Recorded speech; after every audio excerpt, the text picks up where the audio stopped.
বিসমিল্লাহির রহমানির রহিম আলহামদুলিল্লাহি রাব্বিল আলামিন ওয়াসসালাতু ওয়াসসালামু আলা রাসূলিহিল কারীম ওয়া আলা আলিহি ওয়া সাহবিহি আজমাইন আম্মা বাদ। বাবুন ফি বায়ানে মা ইউস্তাহাব্বু আও ইউবাহু ফি'লুহু ফিস সালাহ। দর্সের বিষয় হচ্ছে নামাজের মধ্যে মুস্তাহাব কাজগুলি অথবা মুবাহ জায়েজ কাজগুলি সম্পর্কে। প্রথম বস্তু যেটি সেটি হচ্ছে সুন্নত অর্থাৎ মুস্তাহাব। সুন্নত কাজগুলি মুস্তাহাব। ইউসান্নু লিল মুসাল্লি রাদ্দুল মারে মিন আমামিহি করিবাম মিনহু।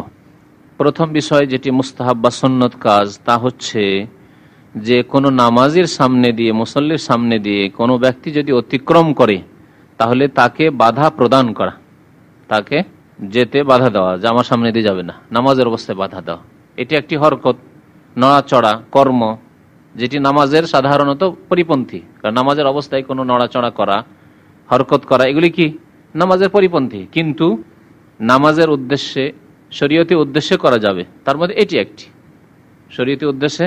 একজন মানুষ নামাজের সামনে দিয়ে যাচ্ছে, তাকে তার জন্য হাত বাড়ানো যাবে, এই হরকত এমনি তো আর করা যাবে না, কিন্তু এই ক্ষেত্রে করা যাবে। আর এই কাজটি শুধু জায়েজ নয়, বরং কি সুন্নাত, সুন্নাত বলেন অথবা মুস্তাহাব, যা সুন্নাত তাই মুস্তাহাব। তাই বলছেন ইউসান্নু লিল মুসাল্লি, মুসাল্লির জন্য সুন্নত হচ্ছে রাদ্দুল মারে, অতিক্রমকারীকে বাধা দান করা। রাদ মানে তাকে রদ করা, বাধা প্রদান করা। মিন আমামিহি, তার সামনে দিয়ে, তার সামনে দিয়ে যে অতিক্রমকারী তাকে বাধা প্রদান করা। যে ব্যক্তি তার নিকটে আছে, কাছাকাছি, হাত দিয়ে বাধা দিতে পারবে, অর্থাৎ আপনার সেজদার জায়গার মধ্য দিয়ে অতিক্রম করতে আসছে, তাহলে সেখানে আপনার নামাজের জায়গায় দাঁড়িয়ে থেকেই হাতটা বাঁধা ছিল বুকের ওপর, বা রুকুতে ছিলেন, আপনি পট করে হাত বাড়িয়ে দিয়ে তাকে বাধা দিলেন, এটা চলবে। কিন্তু যদি আরো 2, 4, 5 হাত 10 হাত দূর দিয়ে সে অতিক্রম করে, তাহলে নামাজ ছেড়ে কি সামনের দিকে দৌড় দেবেন? না, এটা করবেন না। এই জন্য লেখক বলছেন করিবা মিনহু, যে ব্যক্তি নিকটে আছে, নিকট দিয়ে যাচ্ছে আর হাত দিয়ে আপনি বাধা দিতে পারবেন, দেবেন। যতটা হাত দিয়ে বাধা দিলেন দিলেন, এর মধ্যে ঢুকতে দিলেন না, তার বাকিটা ইশারা যে দেখো সামনে দিয়ে যাবে না। এটি মুস্তাহাব বা সুন্নাত কেন? কারণ নবী সাল্লাল্লাহু আলাইহি সাল্লামের আদেশ, লিকাউলিন নবী সাল্লাল্লাহু আলাইহি সাল্লাম, কারণ নবী সাল্লাল্লাহু আলাইহি সাল্লাম ইরশাদ করেছেন, ইযা কানা আহাদুকুম ইউসাল্লি, যখন তোমাদের কেউ নামাজ পড়বে, সালাতে থাকবে, ইযা যখন, কানা আহাদুকুম তোমাদের কেউ, ইউসাল্লি নামাজ পড়বে, ফালা ইয়াদাউ আহাদান ইয়ামুরু বাইনা ইয়াদাইহি, যেই ব্যক্তি তার সামনে দিয়ে অতিক্রম করবে তাকে ছাড়বে না, ছেড়ে দেবে না তাকে, মানে বাধা দেবে। ফালা ইয়াদাউ আহাদান, এমন কাউকে ছেড়ে দেবে না। ওয়াদা ইয়াদাউ মানে ছেড়ে দাও, এমন কোন ব্যক্তিকে ছেড়ে দেবে না যে ইয়ামুরু বাইনা ইয়াদাইহি, যে সামনে দিয়ে চলে যাবে, সামনে দিয়ে চলে যাচ্ছে আর আপনি ছেড়ে দিচ্ছেন যে আমি তো নামাজে ব্যস্ত আছি, না, বাধা দেন।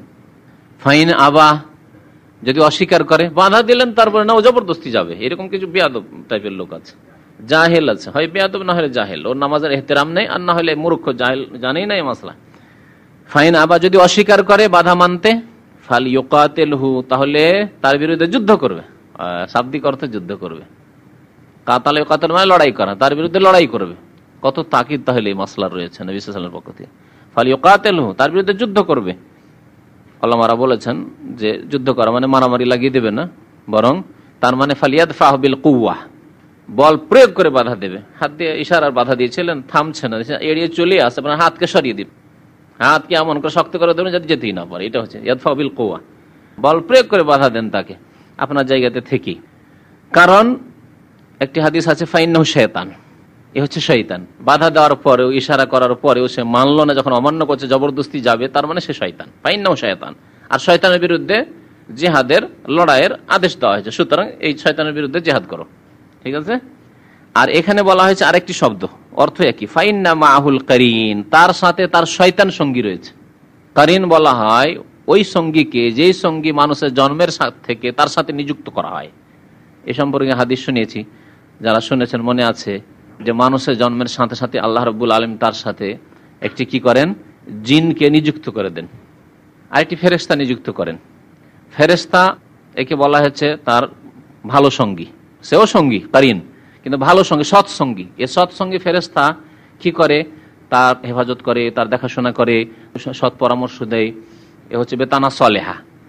আর শয়তান যে সবসময় অসহসা দিতে, কুমন্ত্রণা দিতে থাকে, দুষ্টামির চিন্তা নিয়ে আসতে থাকে, যে কি করলি রে, তোর মতো যৌবনকালে কত কে কি করলো, তুই কি করলি, এত টাকা পয়সা ইনকাম করলি, ঘরে তো একটা ডিশ লাগাইতে পারলি না, কত কে ফিল্ম দেখছে জীবনে, তুই ফিল্ম দেখলি না, ঠিক না, আমরা যারা সার্কাস সিনেমা দেখিনি, আমাদের কাছে ওই কারিন শয়তান মাঝে মাঝে এসে ওয়াসওয়াসা দেয় যে দুনিয়াতে একবার করেও তো মানুষ তওবা করে, তুই না সার্কাস কেমন তা জানলি, না সিনেমায় কেমন জানলি, কি করলি? ব্লু ফিল্ম শুধু ব্লু ব্লু শুনে থাকলি, ব্লু না কালো না লাল তাই দেখলি না, ঠিক না? এইভাবে ওই কারিন যে শয়তান আছে ওয়াসওয়াসা দিতে থাকে।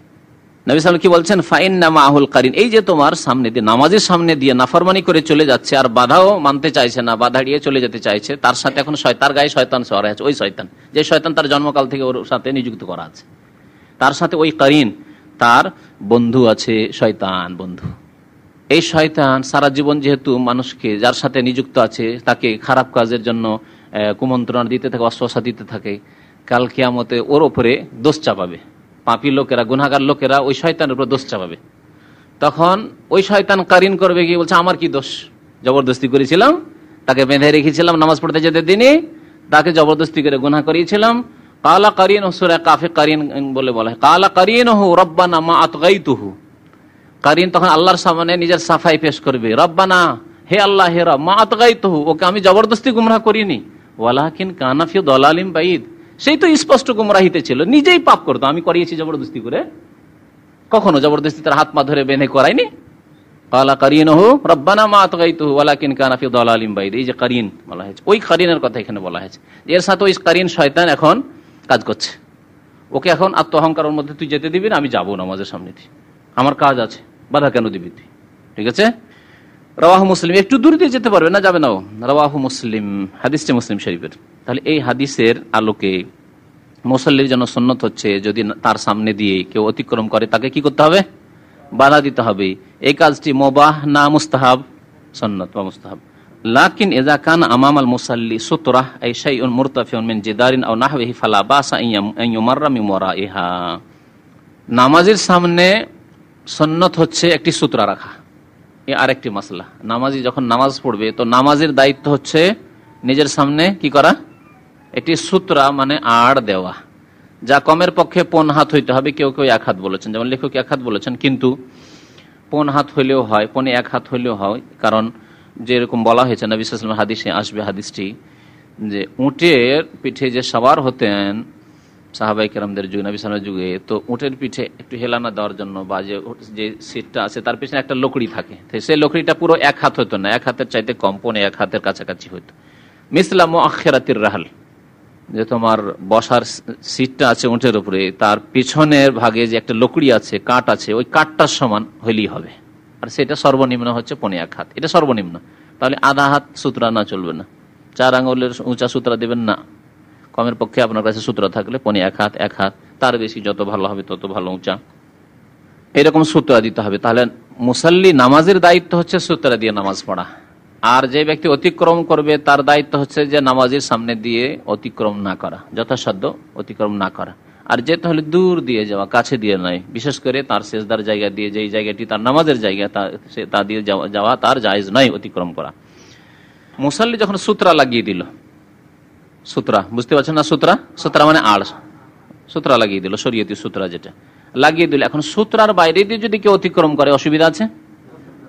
এখানে সূত্রা আছে আর এটি সেজদার জায়গা, এত দূরের মধ্যে আমি সেজদা করছি, সেজদার জায়গা শেষ হচ্ছে, আর সূত্রা এর মাঝে বেশি ফাঁক রাখতে হবে না, একটা ছাগল অতিক্রম করার সময় সামান্য জায়গা, হয়তো আধা হাত জায়গা রাখতে পারে, খুব বেশি দূরে সূত্রা রাখবেন না, কারণ বেশি দূরে সূত্রা রাখলে অন্য মানুষ যারা অতিক্রমকারী তাদেরকে কষ্ট দেওয়া হবে। সূত্রা দিয়েছেন ওইখানে, ওই পিলারকে সূত্রা বানিয়েছেন, আর এখানে যদি নামাজ শুরু করেন তাহলে মানুষকে বিরক্ত করা, মানুষ অত দূর ঘুরে যেতে হবে কেন, এতটা জায়গা কেন দখল করবেন, আপনি কাছে আসেন, ওয়াল ইয়াদনু মিন, নবী সাল্লাল্লাহু আলাইহি ওয়াসাল্লাম বলেছেন যে সূত্রার নিকটবর্তী হয়ে দাঁড়াও। সূত্রা দিয়ে দেওয়ার পরে তাহলে সূত্রার বাইরে দিয়ে যদি অতিক্রম করে তো কোনো অসুবিধা নাই। তাই বলছেন লাকিন ইযা কানা আমামাল মুসাল্লি, কিন্তু মুসাল্লি নামাজের সামনে যদি সূত্রা থাকে, সূত্রার ব্যাখ্যা করেছেন এই শাইউন মুরতাফিউন, উঁচা কোনো বস্তু, শাই মানে বস্তু, মুরতাফি উঁচা, মিজদারিন তা দেওয়াল হোক, আও নাহবিহি অথবা স্তম্ভ হোক, খুঁটি হোক, আর কিছু হোক, যে কোনো কিছু হোক না কেন, ফালা বাসা আন ইউমাররা মিন ওয়ারাইহি, তাহলে তার পেছন দিক দিয়ে মানে তারপর যে জায়গাগুলি রয়েছে সেখান দিয়ে যদি অতিক্রম করে তো ফালা বাসা, তাতে কোনো আপত্তি নেই, বাসা মানে কোনো অসুবিধা নেই, আপত্তি নেই। ওয়াকাযা ইযা ইহতাজ, একটি মাসলা হলো যে নামাজের সামনে দিয়ে তাহলে অতিক্রম করতে আপত্তি নেই কখন, যদি সূত্রার বাইরে দিয়ে অতিক্রম করে যায়, এক মাসলা। দ্বিতীয় মাসলা হচ্ছে যে জায়গা খুব সংকীর্ণ, জায়গা খুব সংকীর্ণ, আর তাকে এখন ওইখান দিয়ে অতিক্রম করতে হবে, নামাজে দীর্ঘক্ষণ সুন্নত পড়েই যাচ্ছে, আর ওর প্রয়োজন আছে, বেরিয়ে যেতে হবে। প্রয়োজন বিভিন্ন রকমের, কারো কাজা হাজাত হতে পারে, কারো বাস ছুটে যাচ্ছে, কারো তাড়াতাড়ি আছে, মসজিদে এখন যেতে হবে, কারো দোকানপাট খুলতে হবে, বিভিন্ন প্রয়োজন হতে পারে, আর জায়গা নেই। তাহলে কি করবে? এই ক্ষেত্রে জায়েজ যদি প্রয়োজন হয় আর জায়গা সংকীর্ণ, অন্য দিক দিয়ে কোনো রাস্তা নেই, আমাকে এখন যেতে হবে। দরজার সামনে নামাজ শুরু করেছে, দরজা শুধু ওখানে, আর ওখানে যদি নামাজ শুরু করে থাকে, সামনের দিক দিয়ে যেতে হবে, আর পিছন দিক দিয়ে কোনো রাস্তা নেই, এইরকম অবস্থায় যেতে পারবে। আরেকটি মাসলা বলছেন, তাই বলছেন ওয়াকাজা অনুরূপ ইজা তাজা এলাল মুরুর, যদি অতিক্রম করার প্রয়োজন হয় কোনো ব্যক্তির, লিযিকিল মাকান, জায়গার সংকীর্ণতার কারণে, জায়গা কম আর ওর সামনে দিয়ে যেতে হচ্ছে, নামাজের সামনে দিয়ে, ফায়ামুরু, তাহলে অতিক্রম করবে। ওয়ালা ইয়ারুদ্দুহুল মুসাল্লি, এই ক্ষেত্রে নামাজি ব্যক্তি তাকে বাধা দেবে না। নামাজি ব্যক্তিকে এটা বুঝতে হবে যে এই লোকটি জায়গা নেই, অন্য দিক দিয়ে রাস্তা নেই, আর আমি এমন জায়গায় নামাজ শুরু করেছি যেখানে এখান দিয়ে যেতেই হবে, তাহলে এই ক্ষেত্রে বাধা দেবে না। আপনি জায়গা আসল রাস্তাকে ব্লক করে রেখেছেন, লম্বা সুন্নাত পড়ছেন, মানুষের প্রয়োজন আছে, বিভিন্ন রকমের প্রয়োজন হতে পারে, আর আপনি বাধাও দেবেন না। বাধাই যদি দেবেন তাহলে আপনি নিরাপদ জায়গায় নামাজ পড়েন, যেখানে সাধারণত মানুষের যাওয়ার প্রয়োজন পড়তে পারেন না, অত জরুরি প্রয়োজন হবে না। দুইটি মাসলা হয়ে গেল। তাহলে এগুলি কি জায়েজ? তাহলে মানে অতিক্রম করা জায়েজ, নামাজের মধ্যে যেগুলি জায়েজ তাহলে অতিক্রম করা জায়েজ। 3 নম্বর হচ্ছে যে মাসলা ইখতিলাফ রয়েছে, কিন্তু লেখকের মত এটি, তিনি বলছেন যদি হারামে হয়, অর্থাৎ মাক্কাতুল মুকাররমা হয়। হারাম মানে অনেক আবার মদিনাকে হারাম মনে করে, মদিনা না। কিছু ফুকাহাদের মত হচ্ছে, তার মধ্যে লেখক একজন, যে মাক্কাতুল মুকাররমায় সূত্রা নেই, অর্থাৎ মাক্কাতুল কাবা শরীফের মসজিদে নামাজের সামনে দিয়ে যে কোনো সময় যেতে পারে, একদল ফুকাহায়ে কেরামদের মত। তবে অন্য আরেক দল, বরং অধিকাংশ ওলামাদের, বরং এটি হচ্ছে সহিহ যে না, কাবা শরীফের মসজিদের কোনো এইরকম বৈশিষ্ট্য নেই। তবে সেখানে ভিড়ভাড়ের কারণে যদি মজবুর হয়, তাহলে আগের মাসলাটির মতো জায়গা নেই, লোকজনকে যেতে হবে, নামাজ চলতেই আছে, উপায় নেই, আপনাকে তওয়াফ থেকে বেরিয়ে যেতেই হবে, অথবা নামাজ লোক পড়তে আছে, আপনাকে এখন বেরিয়ে যেতে হবে, গাড়ি ধরতে বা যে কোনো কাজে আপনার মসজিদ থেকে বেরোইতে হবে। যেদিকে যাচ্ছেন শুধু নামাজি আর নামাজি, বিশেষ করে যখন তওয়াফ করে আপনি 7 চক্কর দিয়ে বের হচ্ছেন আর মাকামে ইব্রাহিমের দিকে বেরোবেন, তখন আপনি বের হওয়ার উপায় নেই আপনার নামাজির সামনে না গেলে। এগুলি ক্ষেত্র, এগুলি মক্কাতুল মুকাররমার সাথে খাস না। যেই কোনো জায়গায় এইরকম বড় যদি ইজতেমা থাকে, গ্যাদারিং থাকে, আর ওইখানে এইরকম ভিড়ভাড়, নামাজ চারিদিকে নামাজি আর নামাজি, আর আপনাকে বের হইতে হবে সেই মজলিস থেকে। বড় বড় জলসা হয় আমাদের দেশে, যাতে 2, 4, 5 হাজার, 10 হাজার, 20 হাজার মানুষ থাকে, এখন ওর মধ্যে থেকে আপনাকে বেরিয়ে যেতে হবে। আর নামাজ, সবাই নামাজ পড়ছে, হয়তো নামাজ হচ্ছে, তাহলে কি করবেন? সুন্নত পড়ছে লোকেরা, যদি ইমামের সাথে নামাজ পড়ে তো আরেক মাসলা, আবার ইমামের সূত্রাই যথেষ্ট, কাতারের মধ্যে দিয়ে যেতে পারবেন। এই মাসলা জানা আছে কিনা? না জানা থাকলে জানা নেন, অনেকে হয়তো জানা নেই। ইমাম সাহেবের সামনে সূত্রা দেওয়া আছে, আর নামাজ পড়ছিলেন আপনি, নামাজ পড়তে পড়তে দেখলেন যে না, আমাকে এখন তো বের হইতে হবে নামাজের অবস্থা, তাই নামাজের কাতারের মধ্যে দিয়ে যাতায়াত করতে পারেন, কোনো অসুবিধা নেই। সূত্রাতুল ইমামে সূত্রাতুল লিমান খালফা, মুহাদ্দিসিন কেরামরা এই অধ্যায় কায়েম করেছেন যে ইমামের সূত্রাই মুক্তাদির জন্য যথেষ্ট। তো ইমামের সামনে যে সূত্র দেওয়া আছে, সুতরাং আর মধ্যখানে প্রত্যেক জনের জন্য, মুক্তাদিদের জন্য কোনো সূত্র আড়ের দরকার নেই। কাতারের মধ্যে দিয়ে এপার থেকে ওপার প্রয়োজন, আপনি এদিকে আছেন, বাথরুম এদিকে আছে, আপনাকে এখন যেতে হবে ওইদিকে, যেতে পারেন কাতারের মধ্যে দিয়ে। এখানে ইমাম আর এই কাতারগুলির মধ্যে দিয়ে, লাইনের মধ্যে দিয়ে যেতে পারবেন। এই মাসলাটি আবার আলাদা। তো লেখক বলতে চাইছেন ওয়াকাজা ইযা কানা ইউসাল্লি ফিল হারাম, অনুরূপ যদি হারামে নামাজ পড়ে, অর্থাৎ মক্কাতুল মুকাররমে নামাজ পড়ে, মসজিদে হারামে, ফালা ইয়ামনাউল মুরুরা বাইনা ইয়াদিহি, তার সামনে দিয়ে কেউ যদি অতিক্রম করে তাকে বাধা দেবে না। তিনি বাধা দিতে নিষেধ করছেন, অর্থাৎ এই ক্ষেত্রে তাহলে মক্কাতুল মুকাররমায় কি নেই? সূত্রা, হারাম শরীফে সূত্রা নেই তার মতে। তিনি একটি দলিল পেশ করেছেন, কি বলছেন? লিআন্না নবী সাল্লাল্লাহু আলাইহি ওয়াসাল্লাম কানা ইউসাল্লি বিমাক্কাতা, কারণ নবী সাল্লাল্লাহু আলাইহি ওয়াসাল্লাম মক্কায় নামাজ পড়তেন, সেই সময় ওয়ান্নাসু ইয়ামুরুনা বাইনা ইয়াদিহি, আর লোকেরা তার সামনে দিয়ে অতিক্রম করত, ওয়ালাইসা দুনাহুম সূত্রা, আর নবী সাল্লাল্লাহু আলাইহি ওয়াসাল্লামের সামনে বা তাদের মাঝে আর নবীর মাঝে সাল্লাল্লাহু আলাইহি ওয়াসাল্লামের মাঝে কোনো সূত্রা ছিল না। রাওয়াহুল খামসা, হাদিসটি মুসনাদ আহমদে রয়েছে, আবু দাউদ, নাসাই, তিরমিজি, ইবনে মাজাহ, 5টি কিতাবে রয়েছে। দলিল শুনলেন? তাহলে যারা বলছে হারাম শরীফে, কাবা শরীফে সূত্রার দরকার নেই, সূত্রা দেওয়া অসম্ভব, এতগুলি লোকের মধ্যে প্রত্যেকে সূত্রা দিবে, অসম্ভব নয়, অসম্ভব কাজ। সূত্রা দিবেন, সূত্রা দিয়ে আরো বাধা সৃষ্টি করবে, মানুষের তো প্রয়োজন, হ্যাঁ, সবাই আটকে যাবে। তো সূত্রা নবী সাল্লাল্লাহু আলাইহি ওয়াসাল্লাম দেননি, এই জন্য যে সূত্রা ওখানে দেওয়া অসুবিধা, অন্যদের জন্য অসুবিধার কারণ। তারপর এটা শুনে নেন, উনি যে এভাবে দলিলটা পেশ করে হারাম শরীফে জায়েজ করে দিয়েছেন, তার উত্তরটা দেবো। কারণ যারা গবেষক আলেমা তারা বলেছেন না, হারামে হলেও যদি আপনি বাঁচতে পারেন নামাজের সামনে দিয়ে যাওয়া থেকে, তাহলে বাঁচতে হবে। বাঁচতে না পারেন, আপনাকে যেতে হচ্ছে, তখন আপনার জন্য জায়েজ। আর এটি শুধু মক্কার সাথে খাস নয়, মদিনায় হোক, সারা পৃথিবীর যে কোনো জায়গায় হোক, যে কোনো ভিড়ভাড়ের মধ্যে হোক, বড় জামে মসজিদ, আর সুন্নাত লোকেরা পড়তে আছে, সামনের দিকে আপনি মধ্য কাছে, এদিকে গেলেও নামাজের সামনে যেতে হবে, ওইদিকে গেলেও নামাজের সামনে যেতে হবে, আর আপনাকে যেতে হবে মসজিদ থেকে বেরিয়ে। এখন লোকেরা সুন্নাত পড়তে আছে, কি করবেন? বসে থাকলে অনেক সময় মসজিদ খারাপ করে দিতে পারেন আপনি, বসে থাকবেন নাকি? তাহলে বোঝা গেল যে মসজিদ হারামের সাথে মাসলা খাস নাই, যদিও কিছু ওলামারা ফুকাহারা বলেছেন, তার মধ্যে তিনি একজন। তো তিনি কি বলছেন দলিলটি? তো দলিলটির জবাব শোনার জন্য এই মাসলাটি শুনেন যে সূত্রা লাগানোটা কি, ওয়াত্তেখাযু সূত্রাতে সুন্নাতুন, সূত্রা লাগানো কি সুন্নাত ফি হাক্কিল মুনফারিদে, একাকী নামাজের জন্য আর ইমামের জন্য।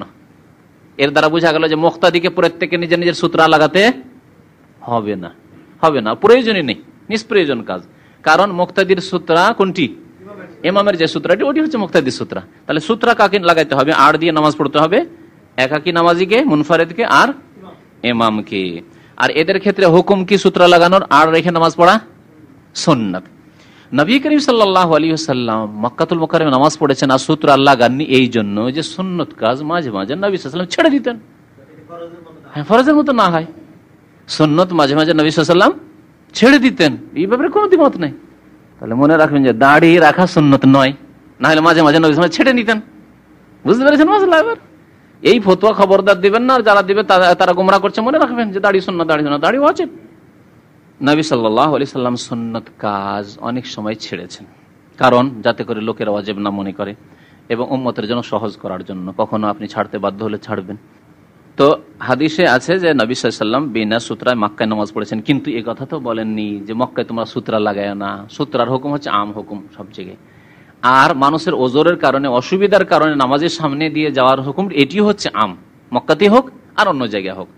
সুতরাং হারামের বৈশিষ্ট্য, মক্কাতুল মুকাররমার বৈশিষ্ট্য, কাবা শরীফের বৈশিষ্ট্য যে মসজিদে হারামে নামাজের সূত্রা লাগে না বা সামনে দিয়ে আপনি অতিক্রম করেন না, যথাসাধ্য বাঁচার চেষ্টা করবেন। কিন্তু যদি রাস্তা না পান অন্য জায়গায় যেমন, তেমনই হচ্ছে মসজিদে হারামের হুকুম। ওয়াত্তেখাযু সূত্রাতে সুন্নাতুন ফি হাক্কিল মুনফারিদি ওয়াল ইমাম, সূত্রা লাগানো ইমাম এবং একাকী নামাজের জন্য সুন্নাত। কি জন্য সুন্নাত? নবী সাল্লাল্লাহু আলাইহি ওয়াসাল্লামের আদেশ, যখন নবী সাল্লাল্লাহু আলাইহি ওয়াসাল্লাম আদেশ করেছেন তখন সুন্নাত। ইযা সাল্লা আহাদুকুম, তোমাদের কেউ যখন নামাজ পড়ে, ফালিয়ুসাল্লি ইলা সূত্রা, সূত্রা রেখে নামাজ পড়বে, ওয়াল ইয়াদনু মিনহা, এবং তার নিকটবর্তী হবে। তাহলে কাছাকাছি হতে পারে, সূত্রাকে দূরে রাখবেন না। রাওয়াহু আবু দাউদ। মসজিদে অনেকে সুন্নাত পড়েন, মনে করছেন, মনে মনে নিয়ত করলেন যে আমার ওই যে দেয়ালটা আছে সামনের দিকে, না কিবলার দিকে, এটা ওইটা হচ্ছে সূত্রা, আর নামাজ পড়ছেন পিছনের কাতারে, সুন্নাত। যদি নিয়ত করেন যে আমার সূত্রা, ওইটা চলবে না, এটা সুন্নাতের খেলাফ। সুন্নাত হচ্ছে ওয়াল ইয়াদনু মিনহা, তার নিকটে এসে, সামনের দিকে কাতারে জায়গায় যখন খালি আছে আপনি সুন্নাত পড়ছেন, পিছনে না পড়ে সামনের দিকে কাছে চলে আসেন, হয় দেয়ালের কাছে কাছে চলে আসেন প্রথম কাতারে, অথবা মধ্যখানে যে পিলারগুলি আছে পিলারের কাছে কাছে চলে আসেন, আর নিয়ত করেন যে আমার এই যে পিলারটি আছে এটি আমার সূত্রা, হয়ে গেল সূত্রা। রাওয়াহু আবু দাউদ, আবু দাউদের হাদিস, ইবনে মাজার হাদিস, সাহাবী আবু সাঈদ খুদরি রাদিয়াল্লাহু তাআলা আনহু বর্ণনা মিন হাদিস আবি সাঈদ। ওয়া আম্মাল মামুম, মুক্তাদির হুকুম কি? বলছেন ফাসুতরাতুহু, সূত্রাতু ইমামিহি, তার সূত্রা ইমামের সূত্রাই, ইমামের সূত্রাই হচ্ছে তার সূত্রা। ওয়া লাইসা ইত্তিখাযু সূত্রাতি বিওয়াজিবিন, বলছেন সূত্রা লাগানো আড় রেখে নামাজ পড়া এটি ওয়াজিব নয়, ফরজ নয়, ওয়াজিব ফরজ নয়। কারণ কখনো কখনো নবী সাল্লাল্লাহু আলাইহি ওয়াসাল্লাম ছেড়েছেন, এর দলিল দিচ্ছেন লে হাদিস ইবনে আব্বাস। দেখেন নবী সাল্লাল্লাহু আলাইহি ওয়াসাল্লাম যদি আদেশ করেন আর যদি তা ছাড়ার কোনো প্রমাণ না থাকে, তো সাধারণত হুকুম হচ্ছে যে সেই হুকুমটি ওয়াজিব। আর যেখানে নবী সাল্লাল্লাহু আলাইহি ওয়াসাল্লাম আদেশ করেছেন আবার সুন্নাত বলা হচ্ছে, যেমন লেখক বলেন এখানে তো আদেশ, এখানে সুন্নাত কেমন করে বোঝা গেল? যখন তোমাদের কেউ নামাজ পড়বে তখন সূত্রা রেখে নামাজ পড়বে এবং সূত্রার নিকটবর্তী হবে, তা আদেশ কিনা? তাই নবীর আদেশ পালন করা ওয়াজিব হয় কিনা? ওয়াজিব হওয়া উচিত। কিন্তু ওয়াজিব কেন তিনি বললেন না, অথচ নবী সাল্লাল্লাহু আলাইহি ওয়াসাল্লামের আদেশ আর একটি হাদিসের কারণে?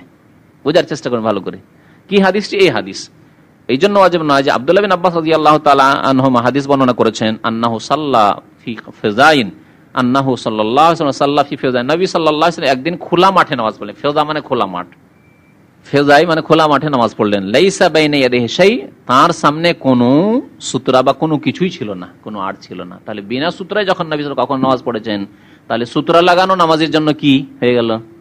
দুই হাদিসের সমন্বয় করলে এক জায়গায় নবী সাল্লাল্লাহু আলাইহি ওয়াসাল্লাম ছেড়েছেন আর এক জায়গায় আদেশ করেছেন, তাইলে বোঝা গেল এই আদেশটি অবশ্যই পালনীয় নয়, সুন্নত, জি উত্তম পালনীয়, মুস্তাহাব বা সুন্নাত। রাওয়াহু আহমদ, আবু দাউদ, ইমাম আহমদ এবং ইমাম আবু দাউদ রিওয়ায়াত করেছেন।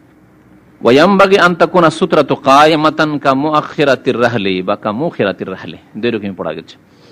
আর উচিত হচ্ছে যে সূত্রা আড় করবেন এটি দাঁড়ানো থাকবে, দাঁড় করে রাখবেন, ইয়ামবাগি মানে উচিত, উচিত হচ্ছে আন্তাকুনা সুতরা কায়েমা, সুতরাটি দাঁড়িয়ে থাকবে, মুখেরাতির রাহাল, যে উটের পিঠের ওপর সেটিকে কি বলে, পিছনে কখনো কখনো হেলানা দিতে হয়, অথবা পিছনে ঘষকে না পড়ে যান, দ্রুত বেগে উঠ চলছে, পিছনে ঘষকে না পড়ে যায় সাওয়ারি, সেজন্য পেছন দিকে একটা কাঠ খাড়া করা থাকে, এখানে কাঠ খাড়া করা থাকে হেলানা দেওয়ার জন্য। জি, তো প্রায় পনে এক হাত থাকে। তো মুখেরাতির রাহাল ওই গদির শেষ অংশের লকড়ি, মুখেরা মানে লকড়িটির মতো, কাঠটির মতো দাঁড় করে রাখতে হবে। এই কাদরা জেরাইন, অর্থাৎ আনুমানিক সেটি এক হাত, জেরা মানে এক হাত, এই যে এটা হচ্ছে জেরা। সাওয়াউন কানা দাকিকাতান আও আরিজা, আরেকটি মাসা বলছেন, আচ্ছা যে সূত্রা হইতে হবে, লম্বার দিক দিয়ে তো বোঝা গেল যে এক হাত বা পৌনে এক হাত হইতে হবে, কিন্তু চওড়াইতে কতটা হইতে হবে, চওড়াইতে কতটা মোটা হইতে হবে? কলমের মতো যদি চিকন থাকে, একটা ছড়ির মতো, চলবে না চলবে না? না এরকম পিলার মতো নামাজিকে পুরোটা ঢাকতে পারে ওইরকম হালাজেম? তো বলছেন না, ওইটা জরুরি না। সাওয়াউন কানা দাকিকা, সে সূত্রটি অত্যন্ত চিকন হোক, দাকিকা মানে একেবারে চিকন, সরু সরু চিকন হোক, আর আরিজা অথবা চওড়া হোক, চওড়া হয়ে আছে গোটা দেওয়ালটি সূত্র, আপনার এই যে দেওয়াল পুরো সূত্রা, যে কোনো রকম হোক না কেন, কিন্তু খাড়া রাখতে হবে। যদি এটাকে ফেলে দেন, এটি আমার সূত্রা, নিয়ত করলেন যে আমার সূত্রা, এই কলমটা চলবে, ছড়িটি ফেলে দেন আমার সূত্রা না, সূত্রা চলতে পারে। বড় বোতল যদি হয় 2 লিটারে তাহলে সূত্রা হয়ে যেতে পারে, এটি সূত্রা হয়ে যেতে পারে, যে এলাশাই যে কোনো জিনিস সূত্রা হইতে পারে, খাড়া থাকতে হবে। ওয়াল হিকমাতু ফি ইত্তিখাযিহা, আচ্ছা কি রহস্য, হিকমত কি যে সূত্রা লাগিয়ে নামাজ পড়তে হবে, এর হিকমত কি? বলছেন ওয়াল হিকমাতু ফি ইত্তিখাযিহা, সূত্রা লাগাবার হিকমত কি? তা বলছেন লিতামনা আল মাররা বাইনা ইয়াদিহি ওয়া লিতামনা আল মুসাল্লিয়া মিনাল ইনশিগাল বিমা ওয়ারাআহা। দুইটি উদ্দেশ্য, এক হচ্ছে মুসাল্লির নামাজের হেফাজত করা, যে সামনে সূত্রা থাকলে সে তার সামনে আর কি হচ্ছে না হচ্ছে সেদিকে যাবে না, তার খুশু ঠিক থাকবে, অন্য কিছুতে সে মশগুল হয়ে যাবে না, অন্যদিকে মন চলে যাবে না, অন্য মনস্কতা আসবে না। আর 2 নম্বর হচ্ছে যে অতিক্রমকারী নামাজের সামনে দিয়ে গুনাহগার, তাকে গুনাহ থেকে বাঁচাবার জন্য। আমি যদি সূত্র না লাগাই তো অতিক্রম করে সামনের দিকে, তো সে গুনাহগার হবে, এর থেকে বাঁচাবার জন্য। বলছে প্রথম হিকমত লিতামনা আল মাররা বাইনা ইয়াদিহি, নামাজের সামনে দিয়ে অতিক্রমকারীকে বাধা দানের জন্য, যে দেখো সূত্র দেওয়া আছে, তার মানে এর ভিতরে ঢুকবে না, এটা আমার, এই জায়গা হচ্ছে আমার, তুমি যাবে ওটা দিয়ে যাও, তার বাইরে দিয়ে যাও, তাকে গুনাহ থেকে বাঁচালেন আর বাধা দিলেন। ওয়ালিতামনা আল মুসাল্লিয়া মিনাল ইনশিগাল বিমা ওয়ারাআহা, আর মুসাল্লিকে বাঁচাবার জন্য মিনাল ইনশিগাল বিমা ওয়ারাআহা, সূত্রার বাইরে যা কিছু আছে তাতে মশগুল হওয়া থেকে, তার মন সেই দিকে চলে যাওয়া থেকে। যখন এই সূত্রা লাগানো আছে, বিশেষ করে সূত্রা যদি চওড়া থাকে, দেয়ালের সামনে নামাজ পড়েন, তাহলে দেয়ালের বাইরে কি হচ্ছে না হচ্ছে, লোকজন যাতায়াত করছে, সামনে সিঁড়ি আছে যাতায়াত করছে, আপনার ওইদিকে মন যাবে না, কিন্তু সূত্রা না থাকলে আপনি খোলা জায়গায় ওইদিকে হয়তো নজর যাচ্ছে, খুশু নষ্ট হচ্ছে। ওয়াইন কানা ফি সাহরা সাল্লা ইলা শাইইন সাখিসিন মিন শাজারিন আও হাজারিন আসা, খোলা মাঠে আছেন, যেখানে কোনো বাড়িঘর নেই, দেয়াল নেই, কোনো খাম্বা নেই, খুঁটি নেই, কিছুই নেই, খোলা মাঠ, ওখানে কি সূত্র হবে আপনার? সে গাছ যদি থাকে, দেখবেন যে গাছপালা আছে কিনা, যেমন আমাদের দেশে তো যেখানে সেখানে গাছ, মাশাআল্লাহ, গাছই আপনার সূত্রা। এটা গাছের সামনে দাঁড়িয়ে যান মাঠের মধ্যে, আর গাছটাকে সূত্র নিয়ত করেন যে আমার গাছটাই সূত্র হয়ে গেল। অথবা কোনো জায়গায় পাহাড় পর্বত যেখানে আছে, উঁচা হয়ে আছে পাহাড়টাকে মনে করলেন এই পাহাড়টা আমার সূত্রা, উঁচু হয়ে আছে বালি, চলে যান এয়ারপোর্ট রোডে অনেক জায়গায় বালি উঁচা হয়ে আছে পাহাড়ের মতো, হয়তো ওই বালি উঁচা হয়ে আছে কোনো জায়গায়, সেটাই সূত্র আপনার জন্য। আশা অথবা নরম মাটি আছে, তাতে পুঁতে দিতে পারলেন, একটা লাঠি পুঁতে দিতে পারলেন। নবী সাল্লাল্লাহু আলাইহি ওয়াসাল্লাম লাঠি রাখতেন সাথে, লাঠি রাখার অনেক ফায়দা আছে, হাতে লাঠি রাখা সুন্নত দুনিয়াবি বহু হিকমতের কারণে, এবং তাতে দিনই ফায়দাও রয়েছে। লাঠি যদি হাতে থাকে তো কুকুর আপনার সাথে শয়তানি করবে না, আর না হলে ঢিলা ঢালা কাপড় আমাদের দেশে যদি পরেন তাহলে খুব মুশকিল। এই জুব্বা পরে যেসব বাইরের দেশে থাকছে কেমন করে, আমাকে তো খুব ভয় লাগে, লম্বা পাঞ্জাবি থাকলেই তো ভয় লাগে, কুকুর লাগে নতুন গ্রামে গেলে, নতুন জায়গায় গেলে। তো হাতে যদি লাঠি থাকে, সুন্নতির লাঠি, যে আমাদের দেশের আলেম ওলামারাকে ফারেক হইলে মাদ্রাসাতে লাঠি দেয়, একটা লাঠি হাতে থাকলে কুকুর আর কথা বলবে না, কিন্তু চুপ একবারে। আর এতে ফায়দা, নামাজের ক্ষেত্রে সূত্রা বানানো হচ্ছে, ইস্তেঞ্জার ক্ষেত্রে হয়তো শক্ত মাটি, পানি নেই আপনার কাছে, মাটিতে একটু আঘাত করলেন, একটা ঢেল উঠে গেল, মাটি কিছুটা উঠে গেল, শক্ত মাটি, এঁটেল মাটি হইতে পারে, তাদের ইস্তেঞ্জা করা হলো, কুলুক ধরা হলো। মুসা আলাইহিস সালামের কাছে লাঠি থাকতো, তো আল্লাহ রাব্বুল আলামিন মুসা আলাইহিস সালামকে জিজ্ঞেস করছেন, মুজিজা দিলেন ওই লাঠিতেই। আল্লাহ জিজ্ঞেস করছেন মুসাকে, ওমা তিলকা বিয়ামিনিকা ইয়া মুসা, মুসা তোমার ডান হাতে কি? বলছে হে আসায়া, আল্লাহর সাথে কথা বলতে পেয়েছেন। আল্লাহ জিজ্ঞেস করলেন তোমার হাতে কি? তো এর উত্তর হচ্ছে কি? লাঠি। যথেষ্ট, এতটাই। যারা অলংকার বিদ্যা সম্পর্কে আলোচনা করেছেন, বালাগাত সম্পর্কে, তারা লিখেছেন যে আল্লাহ মুসাকে জিজ্ঞেস করলেন ওমা তিলকা বিয়ামিনিকা ইয়া মুসা, মুসা তোমার ডান হাতে কি? এর জবাব হচ্ছে যে আল্লাহ, এটি তো লাঠি। যে বলে যথেষ্ট ছিল। তিনি যেই সুযোগ পেয়েছেন আল্লাহর সাথে কথা বলার, কথা বন্ধ না। হে আসায়া আতাওয়াক্কাউ আলাইহা ওয়া আহুশু বিহা আলা গানামি ওয়া লিয়া ফিহা মাআরিব উখরা। একেবারে এত কথা বলেছেন। যেমন একজন মাহবুব হাবিবের সাথে যদি সাক্ষাৎ হয়, হাবিবের মাহবুবের সাথে, মানে প্রিয় ব্যক্তি একজন কাউকে ভালোবাসে, আর যাকে ভালোবাসে তার সাথে যদি সাক্ষাৎ হয়, কথা বলার সুযোগ পায়, তো যে সুযোগ পায় সেই সুযোগকে হাত ছাড়া করে নাও। এই সুযোগ পেয়েছে কথা বলার, এই সুযোগ কথা বলেই নি কিছু। তো মুসা আলাইহিস সালাম দেখলেন আল্লাহর সাথে আল্লাহ মাহবুব, আল্লাহকে সবচেয়ে বেশি ভালোবাসতে হবে, যেমন তার রাসূলকে ভালোবাসতে হবে। তো ইয়াকুন আল্লাহ ওয়া রাসূল আহাব্বা ইলাইহি মিম্মা সিওয়াহুমা, সারা পৃথিবীর সবকিছু চাইতে সবচেয়ে বেশি ভালোবাসতে হবে কাকে? আল্লাহকে এবং রাসূলকে। তাহলেই ওয়াজাদা বিহিন্না হালাওয়াতাল ঈমান, ঈমানের স্বাদ পাবে। মুমিন ঈমানের স্বাদ কখন পাবে? নবী সাল্লাল্লাহু আলাইহি ওয়াসাল্লাম বলেছেন তিনটি, তার মধ্যে এটি হচ্ছে সবচাইতে বেশি ভালোবাসতে হবে আল্লাহকে, সবচাইতে বেশি ভালোবাসতে হবে রাসূলুল্লাহ সাল্লাল্লাহু আলাইহি ওয়াসাল্লামকে। তো মুসা আলাইহিস সালাম তার সম্পর্কে কি বলতে পারেন? কত আল্লাহকে ভালোবাসতেন। সুযোগ পেয়েছে আল্লাহর সাথে কথা বলার। কে এই সুযোগ পায়? কালিমুল্লাহ। এই যেমনই সুযোগ পাওয়া যায়, আল্লাহ তো জিজ্ঞেস করেছেন, হে আসায় আল্লাহ, এই আমার লাঠি আতাওয়াক্কাউ আলাইহা, যখন আমি ক্লান্ত হয়ে যাই নামাজ পড়তে পড়তে তখন ভর দিয়ে নামাজ পড়ি, আতাওয়াক্কাউ আলাইহা, তাতে হেলা না দিই। ও আহুশু বিহা আলা গানামি, তিনি ছাগল চড়াতেন। 10 বছর ধরে তো মোহরানায় শুধু ছাগল চড়িয়েছেন, তাই না? সোহাইব আলাইহিস সালামের মেয়েকে বিয়ে করার জন্য। ফাইন আতমামতা আশারান ফামিন ইনদিক, 8 বছর কমপক্ষে, আর যদি 10 বছর পুরিয়ে দাও তাহলে আরো ভালো। তো ঠিক আছে, আমি 10 বছরই করবো, অসুবিধা নেই। তো 10 বছরের মোহরানা, আর আজকাল 1,00,000 2,00,000 টাকা মোহর হলে আজকাল আপনারা অনেকে যুবকরা অভিযোগ করে, কি করব, দেশে গিয়ে বিয়ে করতে চাইলে 1,00,000-1,50,000 টাকা চাই, সস্তায় তো পাই না। 10 বছরের ইনকাম চিন্তা করেন তো। আপনারা যদি সৌদি আরবে 10 বছর ইনকাম করবেন, সব টাকা দিতে হবে। আপনার শ্বশুর সাহেব যদি বলে যেখানে পেগাম দিচ্ছেন দেবেন, কত লোভের রে, কত লোভ। 10 বছরের ইনকাম আমার নেবে। আর সোহাইব আলাইহিস সালাম 10 বছরের ইনকাম নিয়েছেন মুসা আলাইহিস সালামের কাছে। ইন্নী উরিদু আন উনকিহা ইহদাবনাতাইয়া হাতাইন, এই 2 মেয়ে আছে, তার মধ্যে একটি আমি তোমাকে দেব। আলা আনতা আজরানি সামানিয়া হিজাজ, শর্ত হচ্ছে যে 8 বছর আমার কাছে চাকর থাকতে হবে, কাজ করে দিতে হবে আমার বাড়ির। ফাইন আতমামতা আশারান, আর 10 বছর করে দাও, তাহলে তোমার মর্জি। ফামিন ইনদিক ওমা উরিদু আন আশুক্কা আলাইক। কি বলছিলাম? যে মুসা আলাইহিস সালাম বলছেন যে আমি এর দ্বারা বকরি ছাগলকে গাছ থেকে পাতা পেড়ে দিতে হয়, মারি লাঠি দিয়ে গাছের ডালে, তখন পাতা পড়ে।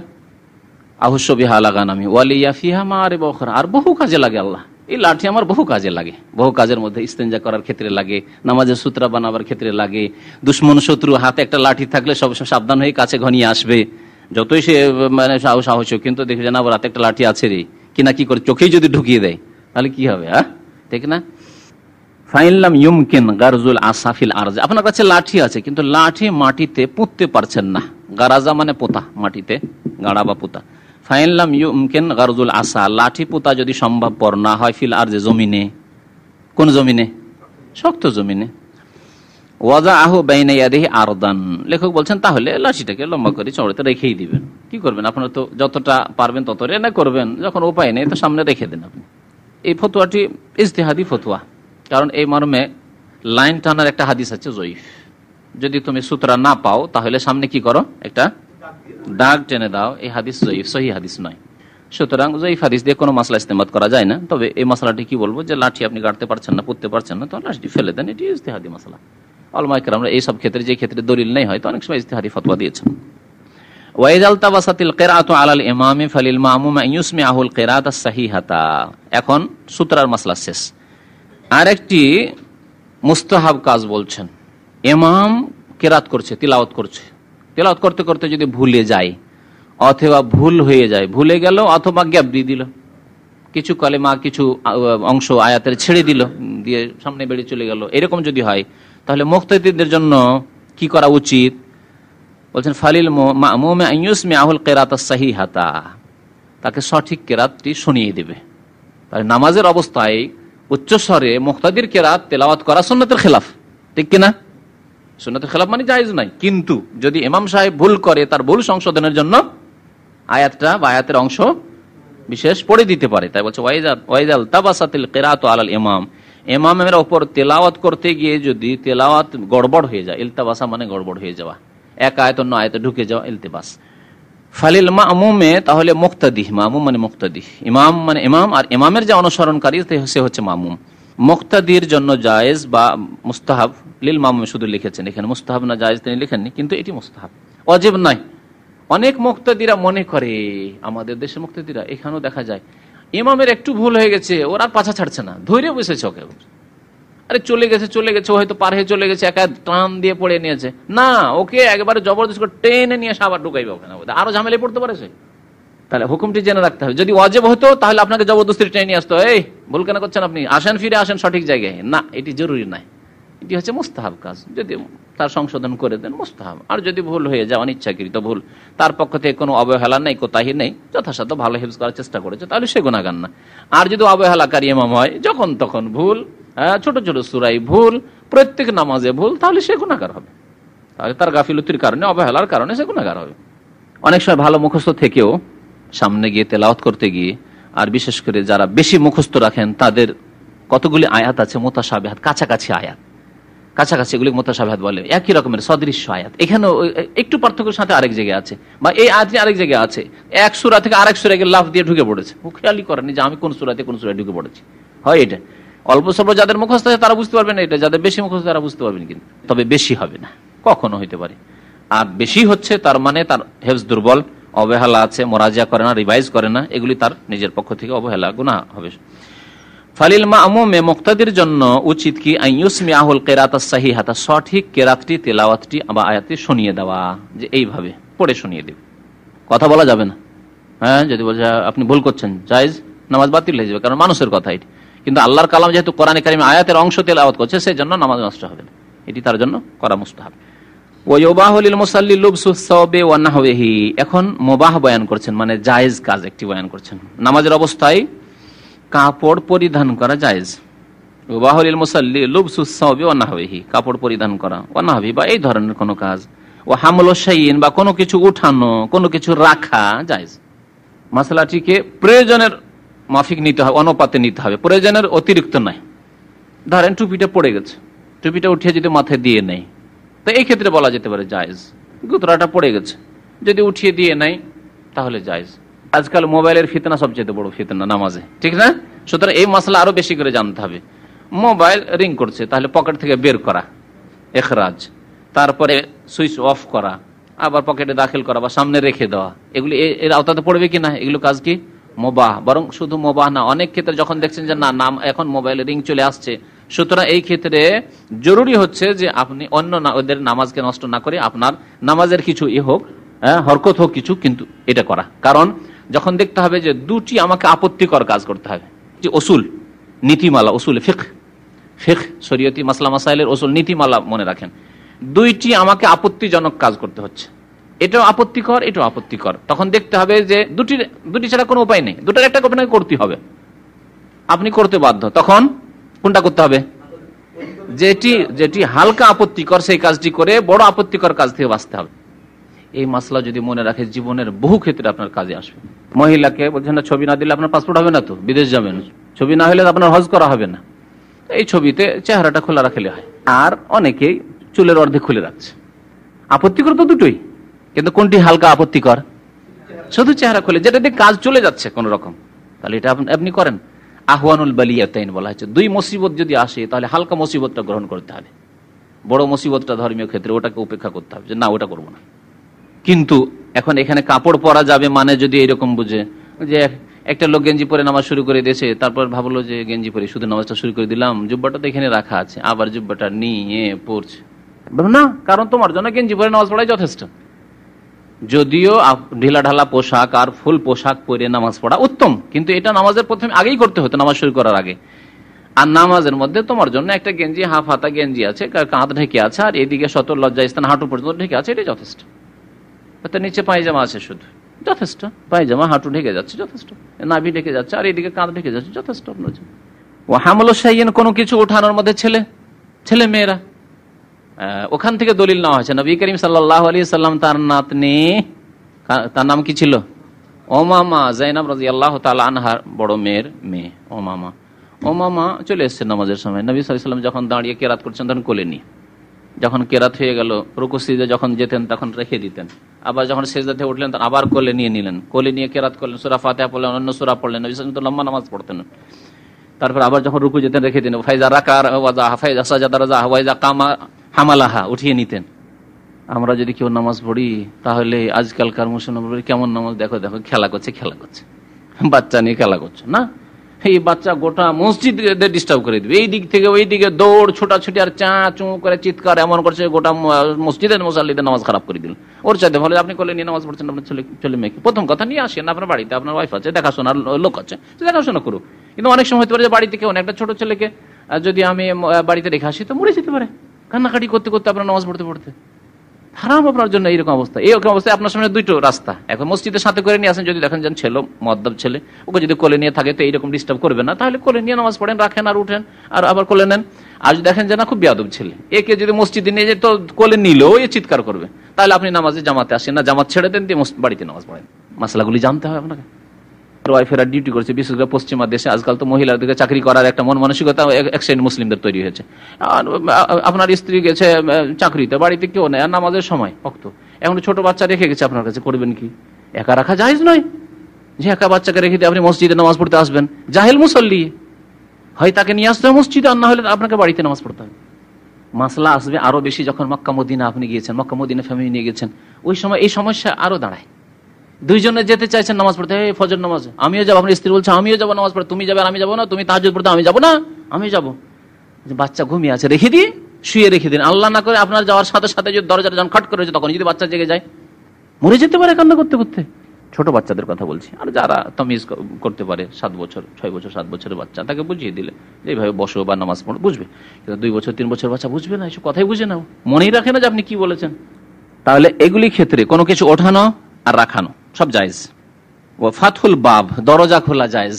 আরো মাসলা শুনেন, দরজা খোলা নামাজের অবস্থায় কি মুবাহ জায়েজ।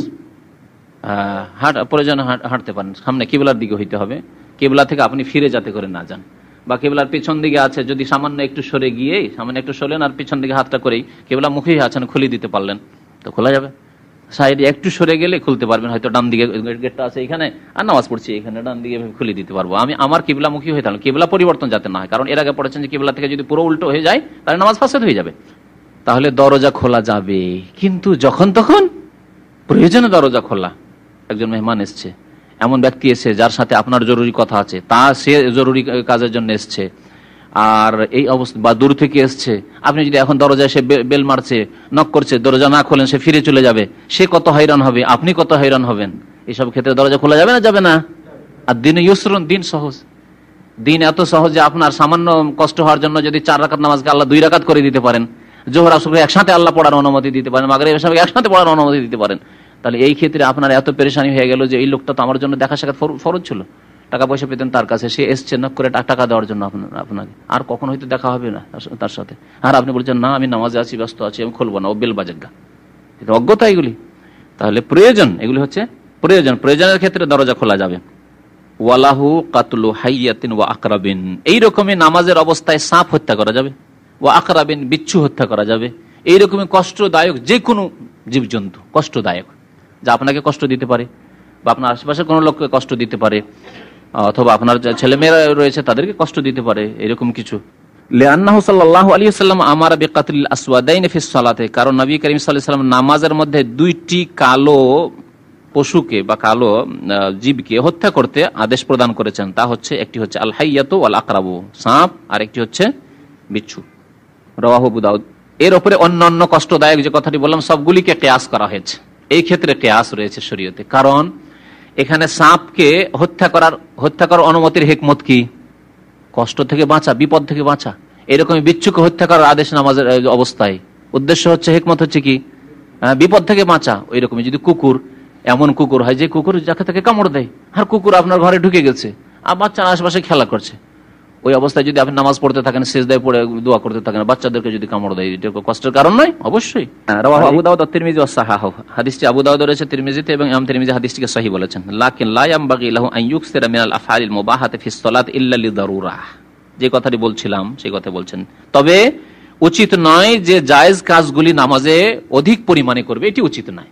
যে জায়েজ সেই জন্য আপনি, যেমন কাপড় পরা জায়েজ, মানে আপনি যখন তখন আপনি ডেলি টুপি আপনি উঠাচ্ছেন আর পরছেন, হ্যাঁ, ডেলি আপনি গুতরা নামাচ্ছেন আর উঠাচ্ছেন আর সোজা করছেন না, বিশেষ প্রয়োজনে। ডেলি ডেলি আপনি ছেলেকে কোলে নিয়ে আসছেন আর কোলে করে ডেলি ডেলি নামাজ পড়ছেন, কখনো কখনো নবী সাল্লাল্লাহু আলাইহি ওয়াসাল্লাম একবার করেছেন। তবে যদি বাধ্য হয়, জরুরত বাধ্য না হলে এগুলি কাজ, জায়েজ কাজগুলি নামাজের মধ্যে করবে না, যথাসাধ্য বর্জন করে। ফাইন আকসারা মিনহা, বেশি বেশি যদি করে, মিন গায়রি, বিনা প্রয়োজনে বিনা জরুরিতে, কানাত মোতাওয়ালি, আর তার যদি একটা না হয়, নামাজের মধ্যে যে কাজকর্মগুলি করছেন সেগুলি একটা না, পরপর করেই যাচ্ছেন আপনি, বেশি যদি হয় আবতালাতিস সালাত, নামাজ বাতিল করে দেবে, এতে নামাজ বাতিল করে দেবে। লিআন্না যালিকা মিম্মা ইউনাফিস সালাত ওয়া ইশগুল আনহা, কারণ এগুলি হচ্ছে নামাজের পরিপন্থী এবং নামাজ থেকে মশগুলকারী।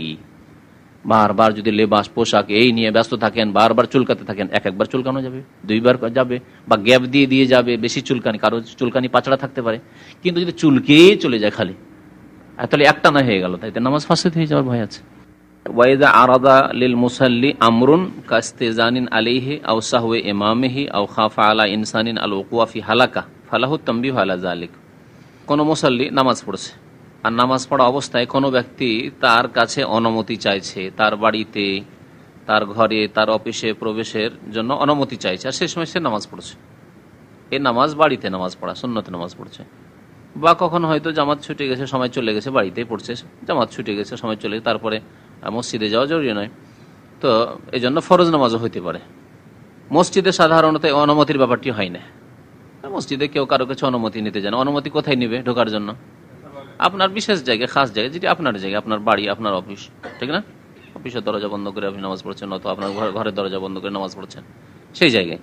তো এখানে বলছেন একটি বিষয় যে আপনার কাছে অনুমতি চাইছে কোনো ব্যক্তি, আর আপনি নামাজের অবস্থায় রয়েছেন, মুসাল্লি, আপনি নামাজ পড়ছেন, অথবা আপনি নামাজ পড়ছেন ইমামের পেছনে, আর ইমামের ভুল হয়ে গেছে, সহ হয়ে গেছে, সে তেলাওয়াত করতে গিয়ে ভুল করুক, অথবা রুকু সিজদার ক্ষেত্রে ভুল করুক, অথবা তাশাহুদ বসতে হবে বসলো না, বসতে হবে না বসে গেল, যে কোনো রকমের ভুল হোক না কেন, ইমামের সহ ভ্রম হয়েছে, আরেকটি মাসলা। অথবা কোনো ব্যক্তিকে দেখছে যে লোকটি ক্ষতি হবে বা ধ্বংস হয়ে যাবে, যদি আমি এই সময় একে সতর্ক না করি, সাবধান না করি, তো লোকটি কি হবে? ক্ষতিগ্রস্ত হবে বা ধ্বংস হয়ে যাবে, মারা যাবে। এরকম কোনো বিপদ যদি থাকে, তাহলে নামাজের অবস্থায় তাদের সাথে কোনো আদান প্রদান করতে পারবে কিনা, মানে অনুমতি চাইছে, অনুমতি দিতে পারবে কিনা, ইমাম ভুল করে দিয়েছে, তার ভুলে সংশোধন করতে পারবে কিনা, আর বা একটা লোকের ক্ষতি হতে যাচ্ছে, ক্ষতি থেকে তাকে বাঁচাতে পারবে কিনা, একটা লোক হেলাক হয়ে যাওয়ার, ধ্বংস হয়ে যাওয়ার আশঙ্কা আছে, তাহলে তাকে বাঁচাবার, উদ্ধার করার জন্য নামাজের অবস্থায় কোনো কদম উঠাতে পারবে কিনা, পদক্ষেপ উঠাতে পারবে কিনা, পদক্ষেপ নিতে পারবে কিনা। লেখক বলছেন ফালাহু তানবিহু আলা যালিকা, এই ক্ষেত্রে সতর্ক করতে পারবে, সতর্ক করতে পারবে। তানবিহ মানে জ্ঞাত করা, তানবিহ মানে সতর্ক করা, জ্ঞাত করতে পারবে। যদি অনুমতি চায় তাহলে জ্ঞাত করতে পারবে যে আমি নামাজে ব্যস্ত আছি। কি ইঙ্গিত, কেমন করে জ্ঞাত করবে তারপরে বলছি। জানাতে পারবে যে হ্যাঁ, অনুমতি জানাবার ব্যবস্থা থাকে তো ঠিক আছে, না হলে কমপক্ষে এতটুকু জানাতে পারবে যে আমি নামাজে আছি, নামাজের অবস্থায় আছি। এইরকমই আর একটি মাসলা হচ্ছে টেলিফোন। আপনার বাড়িতে, আপনার রুমে আপনি একাই আছেন, আর টেলিফোন ধরার মতো কেউ নেই, আর বারবার রিং হয়ে চলে যাচ্ছে, রিং হয়ে চলে যাচ্ছে, কি করা যেতে পারে? নামাজের অবস্থায় তাকে জানানো যেতে পারে কিনা, তানবিহ, তাকে জানানো যেতে পারে কিনা যে আমি নামাজ পড়ছি। মনে আছে মাসলা? জানানো যেতে পারে, জি। তারপরে কিভাবে জানাবেন তা পরে বলছি। একটা লোক ধ্বংস হয়ে যার, সে বড় হোক আর ছোট, বিশেষ করে বাচ্চাদের ক্ষেত্রে এরকম বিপদের আশঙ্কা হতে পারে যে আগুন সামনে আছে, প্রদীপ জ্বলছে, লণ্ঠন জ্বলছে, আর ওই লণ্ঠনের আগুনে হাত দিতে যাচ্ছে, গরম পাত্র রাখা আছে, রান্না করে কিছু রাখা আছে, হাঁড়ি বাসন রাখা আছে, ওতে হাত দিতে যাচ্ছে বাচ্চা, আর নামাজ পড়ছে, মহিলা নামাজ পড়ছে বা পুরুষ নামাজ পড়ছে, বাচ্চাকে সতর্ক করতে পারে না? তো এসব ক্ষেত্রে সতর্ক করতে পারে। যদি কারো ধ্বংস হওয়ার আশঙ্কা থাকে তাহলে তো তাকে ধ্বংস থেকে বাঁচানো জরুরি, এই ক্ষেত্রে ওয়াজিব হয়ে যাবে, জরুরি হয়ে যাবে। কিভাবে জানাবে? বলছে পুরুষদের ক্ষেত্রে একটি নিয়ম আর মহিলাদের ক্ষেত্রে আরেকটি নিয়ম। পুরুষদের ক্ষেত্রে নবী করিম সাল্লাল্লাহু আলাইহি ওয়াসাল্লাম বলেছেন, একটি আম হাদিস, আত-তাসবিহু লির-রিজালি ওয়া তাসফিকু লিন-নিসা, পুরুষদের জন্য সুবহানাল্লাহ বলা আর মহিলাদের জন্য তালি বাজানো বা তালি দেওয়া। তাহলে কেউ যদি অনুমতি চায়, ওই অবস্থায় পুরুষ লোক কি করবে? দরজা বারবার নক করছে, বেল বাজিয়ে চলে যাচ্ছে, একবার হয়ে গেল, দুইবার হয়ে গেল, তিনবার হয়ে গেল, আপনার নামাজ শেষ হয়নি, দরজা খুলতে পারছেন না, তিনবারের পরে চলে যাবে। বা আওয়াজ দিচ্ছে, তার আওয়াজে বুঝতে পারছেন অমুক লোক আছে, তার আসা জরুরি আপনার বাড়িতে, বা আপনার সাথে সাক্ষাৎ করা জরুরি হয়, তার জরুরি অথবা আপনারই জরুরি, তাহলে তাকে জানানো যাবে কিভাবে? সুবহানাল্লাহ, সুবহানাল্লাহ বললে খুলতে পারছেন আর সুবহানাল্লাহ বলছেন, তার মানে সে বুঝতে পারবে যে নামাজে ব্যস্ত আছে, আমি তাহলে অপেক্ষা করি। বারবার বেল না বাজিয়ে বা ফিরে চলে না যে আমি কি করি, অপেক্ষা করি। কি বলবে পুরুষ লোক? সুবহানাল্লাহ বলবে। টেলিফোনের মাসলা, টেলিফোন বারবার রিং হচ্ছে, সে মোবাইলে হলে তো নামই দেখতে পাচ্ছেন, নাম আসছে, টেলিফোন না আসছে। আজকাল ইয়েতেও ল্যান্ড টেলিফোন অনেক সময় নম্বর আসে, তাই না?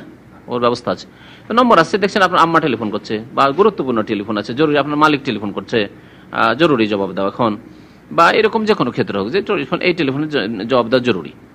তারপর অনেক সময় আপনার দেশ থেকে টেলিফোন আসছে, যদি জবাব না দেন আপনি 2 দিন 3 দিন চলে যাবে, টেলিফোন লাগাই দিতে পারেন না, টেলিফোন ঢুকে না বাংলাদেশ। এরকম হচ্ছে না? হচ্ছে না? অনেক সময় হচ্ছে জরুরি টেলিফোন, ওরা টেলিফোন করছে, আপনি জবাব দিতে পারলেন না, আপনি টেলিফোন ঢুকাইতে পারেন না, আপনি যে পরে যে জবাব দিয়ে দেবো পট করে, তাও আপনার এখতিয়ারে নেই।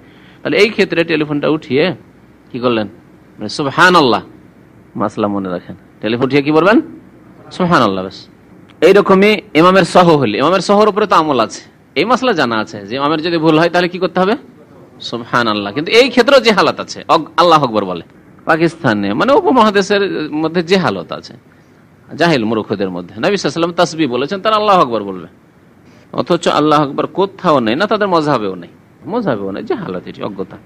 এমন কিছুতে হাত দিতে যাচ্ছে, কারেন্টে হাত দিতে যাচ্ছে, বাচ্চা বুঝে না, কারেন্টে হাত দিতে যায়, সুবহানাল্লাহ। যদি ভাবেন যে সুবহানাল্লাহ বললে সে সাবধান হয়ে যাবে, তাহলে সুবহানাল্লাহ বলে যথেষ্ট। যদি দেখেন না সুবহানাল্লাহ দিয়ে কেউ উদ্ধার করা যাবে না, বাঁচানো যাবে না, এই হাত দিয়ে দিবে, বুঝে না, অবুঝ, তাহলে ধরতে হবে তাকে, তাহলে হরকত করতে হবে, ধরতে হবে, টেনে নিতে হবে। প্রয়োজনে যদি দেখা যায় না ধ্বংস হয়ে যাওয়ার আশঙ্কা আছে, মরে যাওয়ার আশঙ্কা আছে, তাহলে নামাজে ছেড়ে দিতে হবে এই ক্ষেত্রে, কারণ জীবন বাঁচানো একজন মুসলিমের ফরজ।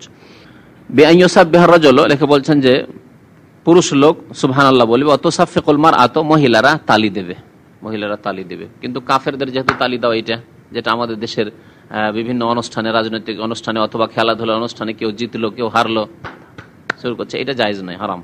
সুতরাং আপনারা কোনো ক্ষেত্রে, এমনকি ধর্মীয় খুশি হইলেও তালি বাজাবেন না।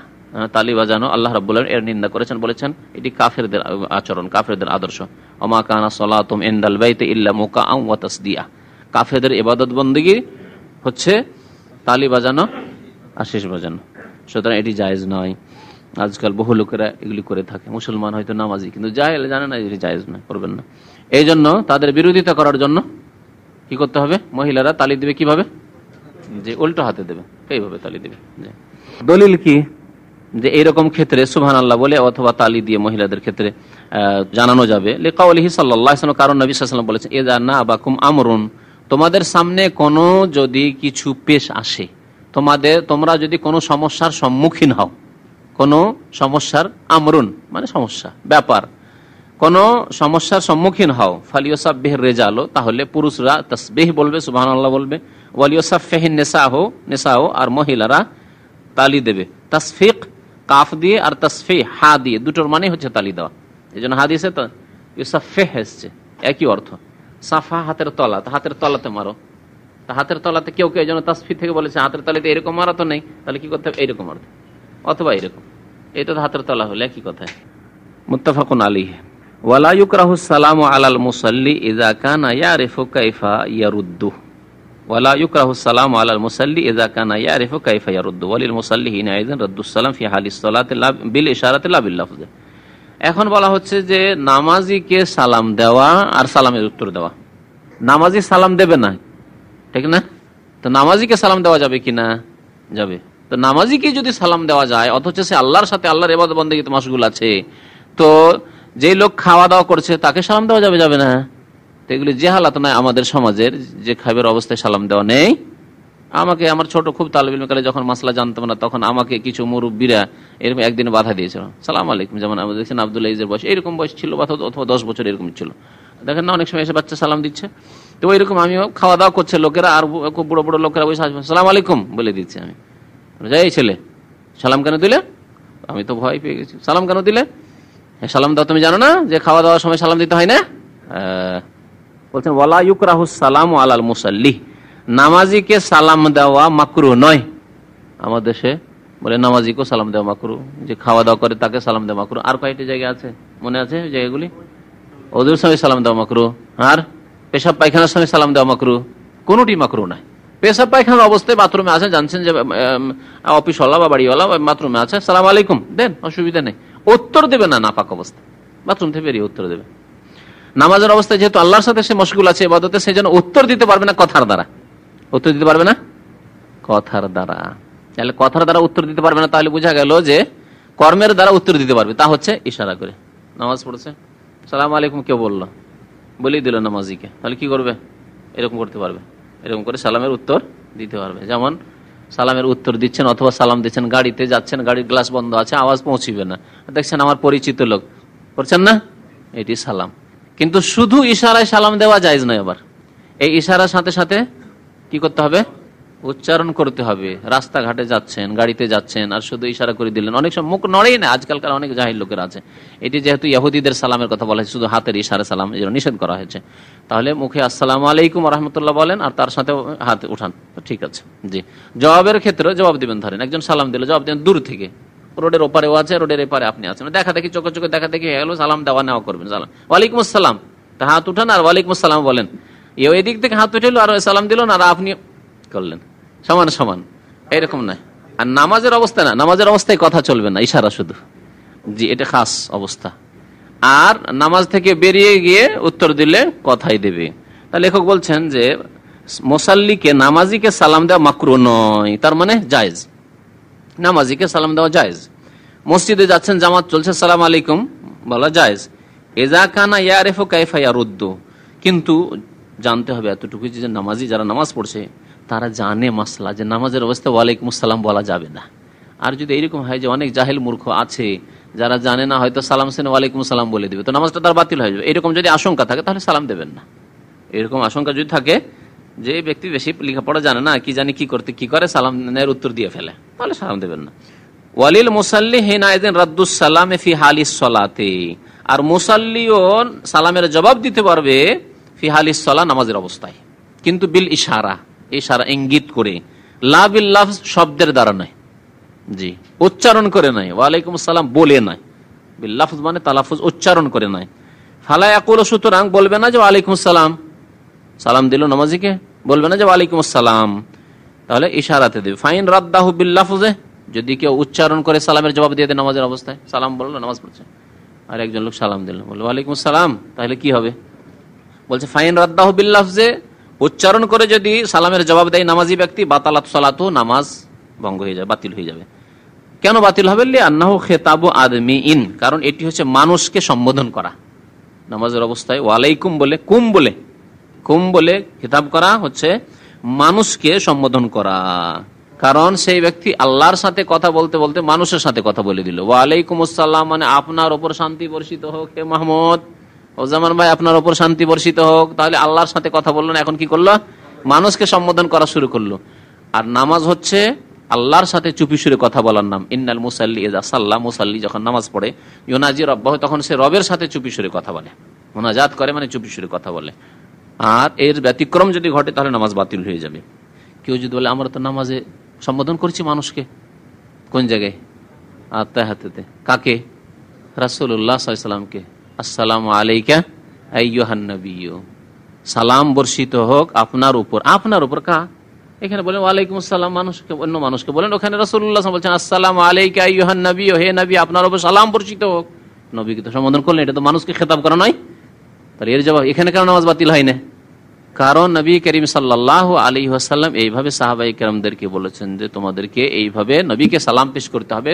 আল্লাহ তোমাদের উপর সালাম পেশ করা ফরজ করেছে নামাজের অবস্থায়, এটি নামাজের রুকন। আর তার বাস্তব আমল হচ্ছে এইরকম করে যে তোমরা বলবে আসসালামু আলাইকা আইয়ুহান নাবিয়্যু ওয়া রাহমাতুল্লাহি ওয়া বারাকাতুহু। জি, ওয়ালাহু তাখিরুর রাদ্দ ইলা মা বাদাস সালাম। আর নামাজি ব্যক্তি যদি মনে করে যে না, আমি ইশারাতে আমি সালামের জবাব দেব না, আমি কথার দ্বারাই সালামের জবাব দেব নামাজ থেকে বেরিয়ে, নামাজ শেষ করে, তাহলে এটিও তার জন্য জায়েজ। এর জন্য বিলম্বের জন্য সে গুনাহগার হবে না, বরং বিলম্ব করতে পারে। ওয়ালাহু তাখিরুর রাদ্দে, রাদ মানে জবাব দেওয়া, জবাব দেওয়াকে বিলম্ব করতে পারে সেই ব্যক্তি ইলা মা বাদাস সালাম, সালাম ফিরার পর পর্যন্ত। সালাম যখন ফিরা হলো তখন বলো ওয়ালাইকুম আসসালাম। বলছেন ওয়ায়াজুজু লিল মুসাল্লি আন ইয়াকরা ইদ্দাতা সুওয়ারিন ফি রাকাতিন ওয়াহিদা, নামাজের জন্য এই জায়েজ যে এক রাকাতে একাধিক সূরা পাঠ করবে, এক রাকাতে একাধিক সূরা, সূরা ফাতিহার পরে পাঠ করবে। লিমাফিস সাহি, কারণ বুখারী শরীফে রয়েছে আন্না নবী সাল্লাল্লাহু আলাইহি ওয়াসাল্লাম, নবী সাল্লাল্লাহু আলাইহি ওয়াসাল্লাম কারা ফি রাকাতিন, এক রাকাতে পড়লেন, মিন কিয়ামিহি, দাঁড়িয়ে, বিল বাকারা, সূরা বাকারা, নিসা এবং আলে ইমরান, এই তিনটি সূরা পড়লেন। এক রাকাতে একাধিক সূরার মাসলা হইল, তাই না? এর উল্টো হচ্ছে প্রথম রাকাতে আপনি পড়লেন লিইলাফি কুরাইশ, আর দ্বিতীয় রাকাতে আপনি পড়লেন ওয়াত্তিন ওয়াজ-জাইতুন, অথবা আলাম তারা তার আগে আছে, পরের রাকাতে পড়লেন। জায়েজ না জায়েজ নয়? আমাদের দেশের মযহাবী ভাইরা বলছে যে না, জায়েজ নয়। এই ভুলটা ভেঙে দেওয়ার জন্য আবার মাসলাটা আমি স্মরণ হলো যে না, এটা তাম্বি করা জরুরি। তারা বলছে জায়েজ নয়, মাসলা শুনে রাখেন, নামাজ বাতিল হবে। জায়েজ নয়, নামাজ বাতিল হয়ে যাবে, নামাজ বাতিল হয়ে যাবে তাদের কাছে। দলিল কইছে তুমি কোরআনের তরতিবের খেলাফ করলে, কোরআনের তরতিবের খেলাফ করলে, আর কোনো দলিল নেই, এটাই কথা। এর উত্তর কি দেওয়া যাবে? এর উত্তর নবী সাল্লাল্লাহু আলাইহি সাল্লামের আমলে আছে যে নবী সাল্লাল্লাহু আলাইহি সাল্লাম প্রথম সূরা আলে ইমরান, তারপরে সূরা বাকারা, অথবা নিসা, তারপরে আলে ইমরান, এইরকম করে পড়েছেন। জি, নাসাই শরীফে, আবু দাউদ, এই হাদিসগুলি আছে। কথা হচ্ছে একাধিক রাকাত হলে তরতিবের খেলাফ করা প্রথম কথা নবী সাল্লাল্লাহু আলাইহি ওয়াসাল্লাম থেকে প্রমাণ আছে। আর তারা যে বলেছে যে তরতিব খেয়াল রাখা জরুরি, আর এই ব্যক্তি প্রথম রাকাতে শেষের সূরাগুলি পড়লো আর দ্বিতীয় রাকাতে আবার আগের সূরাগুলি পড়ছে, এটা তরতিবের খেলাফ করে দিল, সেজন্য নামাজ বাতিল হবে, কথাটি ভুল। কারণ এই তরতিব আল্লাহর পক্ষ থেকেও নয়, রাসূলুল্লাহ সাল্লাল্লাহু আলাইহি ওয়াসাল্লামের পক্ষ থেকেও নয়, সুতরাং শরীয়তের তরতিব এইটি নয়। তবে এই তরতিব হয়েছে পরে সাহাবায়ে কেরামদের যুগে। উসমান রাদিয়াল্লাহু তাআলা যখন মুসহাফ তৈরি করেছেন, তখন এই তরতিবে মুসহাফে উসমানী তৈরি হয়েছে। এই জন্য অন্যান্যরা নিজেরা যে কোরআন লিখে রেখেছেন, যেমন আব্দুল্লাহ বিন মাসউদ রাদিয়াল্লাহু তাআলার কাছে মুসহাফ ছিল, তাতে এই তরতিব ছিল না। উবাই বিন কাবের কাছে মুসহাফ ছিল, তিনি, যারা হাফেজরা তারা নিজে নিজে লিখে রেখেছেন। যায়েদ বিন সাবিতের কাছে ছিল, তিনি কাতেব ওহী লিখে রেখেছেন, এই তরতিবে ছিল না। আসল তরতিব তো কোরআনে নাযিল হওয়ার তরতিব, যেভাবে নাযিল হচ্ছে ওই রকম যদি তরতিবই বলতে হয়, তাহলে এরকম ফতোয়া দিতে হয় ওই আমাদের মাযহাবী ভাইদেরকে যে যেভাবে কোরআন নাযিল হচ্ছে সেভাবে তেলাওয়াত করতে হবে। তাহলে ইকরা বিসমি রাব্বিকাল্লাযী আগে পড়তে হবে, ইকরা বিসমি রাব্বিকাল্লাযী পড়তে হবে, তারপরে সূরা মুজাম্মিল, সূরা মুদ্দাসসির, এসব পড়তে হবে, ঠিক না? মক্কি সূরা, তারপর মাদানী সূরা, এই করলে তো পেরেশান হয়ে যাবে মানুষ, যে কোনটা মক্কি কোনটা মাদানী, এইসব মুশকিল পড়ে যাবে। তো কথা হচ্ছে যে তরতিব যেহেতু আল্লাহ এবং রাসূলের পক্ষ থেকে নয়, সেই জন্য তরতিবের খেয়াল রাখা জরুরি নয়। তবে তরতিবের খেয়াল রাখা যদি মুস্তাহাব বলে ভালো, যে সাহাবায়ে কেরামরা যখন তরতিব দিয়েছেন এইভাবে, তখন ওই তরতিব, আর কোরআনে কারীমের তরতিব এরকম আছে, এইরকম খেয়াল রেখে যদি পড়ে তো মুস্তাহাব, উত্তম। উত্তমের ফতোয়া দেন, অসুবিধা নেই, কিন্তু ওয়াজিব আর না করলে নামাজ হবে না, ফতোয়া একবারে ডাহা ভুল, এরকম ফতোয়া দেবেন না আর শুনবেন না। তারপরে নবী সাল্লাল্লাহু আলাইহি ওয়াসাল্লাম যদি এই তরতিবে পড়ে থাকেন, বাকারা, নিসা, আলে ইমরান, তাহলে নবী সাল্লাল্লাহু আলাইহি ওয়াসাল্লামের যুগে তো এরকম তরতিব ছিল না, নবী সাল্লাল্লাহু আলাইহি ওয়াসাল্লাম এরকম তরতিব দেননি। কিন্তু আয়াতের তরতিবগুলি, আরেকটি কথা আরো বলি, আয়াতের তরতিবগুলি নবী সাল্লাল্লাহু আলাইহি ওয়াসাল্লাম নিজে করিয়েছেন। আয়াতের বিন্যাস নবী সাল্লাল্লাহু আলাইহি ওয়াসাল্লাম করিয়েছেন। অর্থাৎ সূরা বাকারায় ধরেন কতটি আয়াত আছে? 286। এই যে তরতিব আছে, সেই তরতিব নবী সাল্লাল্লাহু আলাইহি ওয়াসাল্লামের পক্ষ থেকে। তাহলে আপনি এইরকম করবেন যে আল্লাহু লা ইলাহা ইল্লা হুয়াল হাইয়ুল কাইয়ুম লা তাখুযুহু সিনাতুন ওয়ালা নাওম, আগে পড়ে নিলেন প্রথম রাকাতে, আর দ্বিতীয় রাকাতে পড়বেন আপনি, মনে করেন খাতামাল্লাহু আলা কুলুবিহিম ওয়া আলা সামইহিম ওয়া আলা আবসারিহিম গিশাওয়া ওয়া লাহুম আযাবুন আযীম, না, চলবে না, জায়েজ নয়। বুঝতে পারা গেছে? সূরার তরতিব জরুরি নয়, কিন্তু আয়াতের তরতিব অবশ্যই জরুরি, কারণ নবী সাল্লাল্লাহু আলাইহি ওয়াসাল্লাম স্বয়ং এই বিন্যাস দিয়েছেন আয়াতের তরতিবে। যেমন ছোট সূরাই ধরেন, ছোট সূরা কি উল্টো করে পড়তে পারবেন? এটা আপনার বিবেকই ধরে না যে সাব্বিহিসমা রাব্বিকাল আলা পড়বেন, বা হালাতাকা হাদিসুল গাসিয়া প্রথম রাকাতে পড়বেন, আফালা ইয়ানজুরুনা ইলাল ইবিলি কাইফা খুলিকাত ওয়া ইলাস সামাই কাইফা রুফিআত ওয়া ইলাল জিবালি কাইফা নুসিবাত, আর ইলা আখিরি পড়লেন। তারপরে দ্বিতীয় রাকাতে পড়ছেন হালাতাকা হাদিসুল গাসিয়া ওয়াজুহু ইয়াওমা ইদিন খাসিয়া। আপনার বিবেকে ধরছে? জায়েজ নয়। তো ওই রকমই বড় সূরাগুলি সম্পর্কে আপনাকে খেয়াল রাখতে হবে যে আয়াতুল কুরসি আগে আছে না আমানা রাসূল আগে আছে, আপনাকে খেয়াল রাখতে হবে। ওয়ায়াজুজু লাহু, আর নামাজের জন্য জায়েজ আন ইউকাররিরা কিরাআতাস সূরাতি ফারাকাতাই, এটা হচ্ছে যে একটি সূরাকে, এটাকে অনেকে আমাদের দেশের মানুষ নাজায়েজ মনে করে, সুবহানাল্লাহ বলা শুরু করে। তা হচ্ছে যে একটি সূরাকে 2 রাকাতে পড়া, প্রথম রাকাতে আলাম তারা কাইফা ফাআলা পড়লেন, দ্বিতীয় রাকাতে আলাম তারা কাইফা ফাআলা। যদি এরকম পড়ে তো সবাই সুবহানাল্লাহ বলা শুরু করে না? দেখেছি এরকম অনেক সময় আমাদের দেশের, আমরা তো ভুল করেই পড়ে, ইচ্ছা করে কেউ পড়ে না, কিন্তু তারপরে যদি পড়ে নেয় তাহলে সুবহানাল্লাহ বলা শুরু করে, জানে না, যাই হোক, মানে তামবিগ দেওয়া শুরু করে যে ভুল করে দিয়েছেন আপনি। 2 রাকাতে জায়েজ আছে, নবী সাল্লাল্লাহু আলাইহি ওয়াসাল্লাম ইজাজুল জালাতিল আরজু জিলজালাহ পড়েছেন 2 রাকাতে। তাহলে মুসাল্লির জন্য জায়েজ আন ইউকাররিরা কিরাআতাস সূরাতি ফি রাকাতাইনি, একটি সূরাকে বারবার পড়বে, ফি রাকাতাইনি 2 রাকাতে, পুনরায় পড়বে 2 রাকাতে। তাকরার করা মানে পুনরায় পড়া 2 রাকাতে একই সূরা। ওয়া আন ইউকাসসিমাস সূরাতাল ওয়াহিদাতা বাইনা রাকাতাইন, আর এক সূরাকে ভাগ করে পড়বে 2 রাকাতে, এটিও জায়েজ। আধা আধি করে কিছু অংশ পড়লেন প্রথম রাকাতে, কিছু অংশ পড়লেন দ্বিতীয় রাকাতে, বিশেষ করে বড় সূরা যেগুলি। ওয়ায়াজুজু লাহু কিরাআতু আওয়াখিরিস সুওয়ারি ওয়া আওসাতিহা। আরেকটি মাসলা হচ্ছে যে সূরা বড়, সূরার মধ্য থেকে শুরু করলেন, সূরার শেষ থেকে শুরু করলেন, দিয়ে পড়লেন, চলবে না? চলবে না। মধ্যখান থেকে যেমন খাতামাল্লাহু আলা কুলুবিহিম থেকে শুরু করলেন, ওয়া মিনান নাসি মান ইয়াকুলু আমান্না বিল্লাহ আল্লাহু লা ইলাহা ইল্লা হুয়াল হাইয়ুল কাইয়ুম, এগুলো মধ্য সূরা, ওয়াসাত, মধ্যখান থেকে শুরু করলেন। আলিফ লাম মিম থেকেও শুরু করলেন না, আর শেষ দিক থেকে না, মধ্যখানে এগুলি।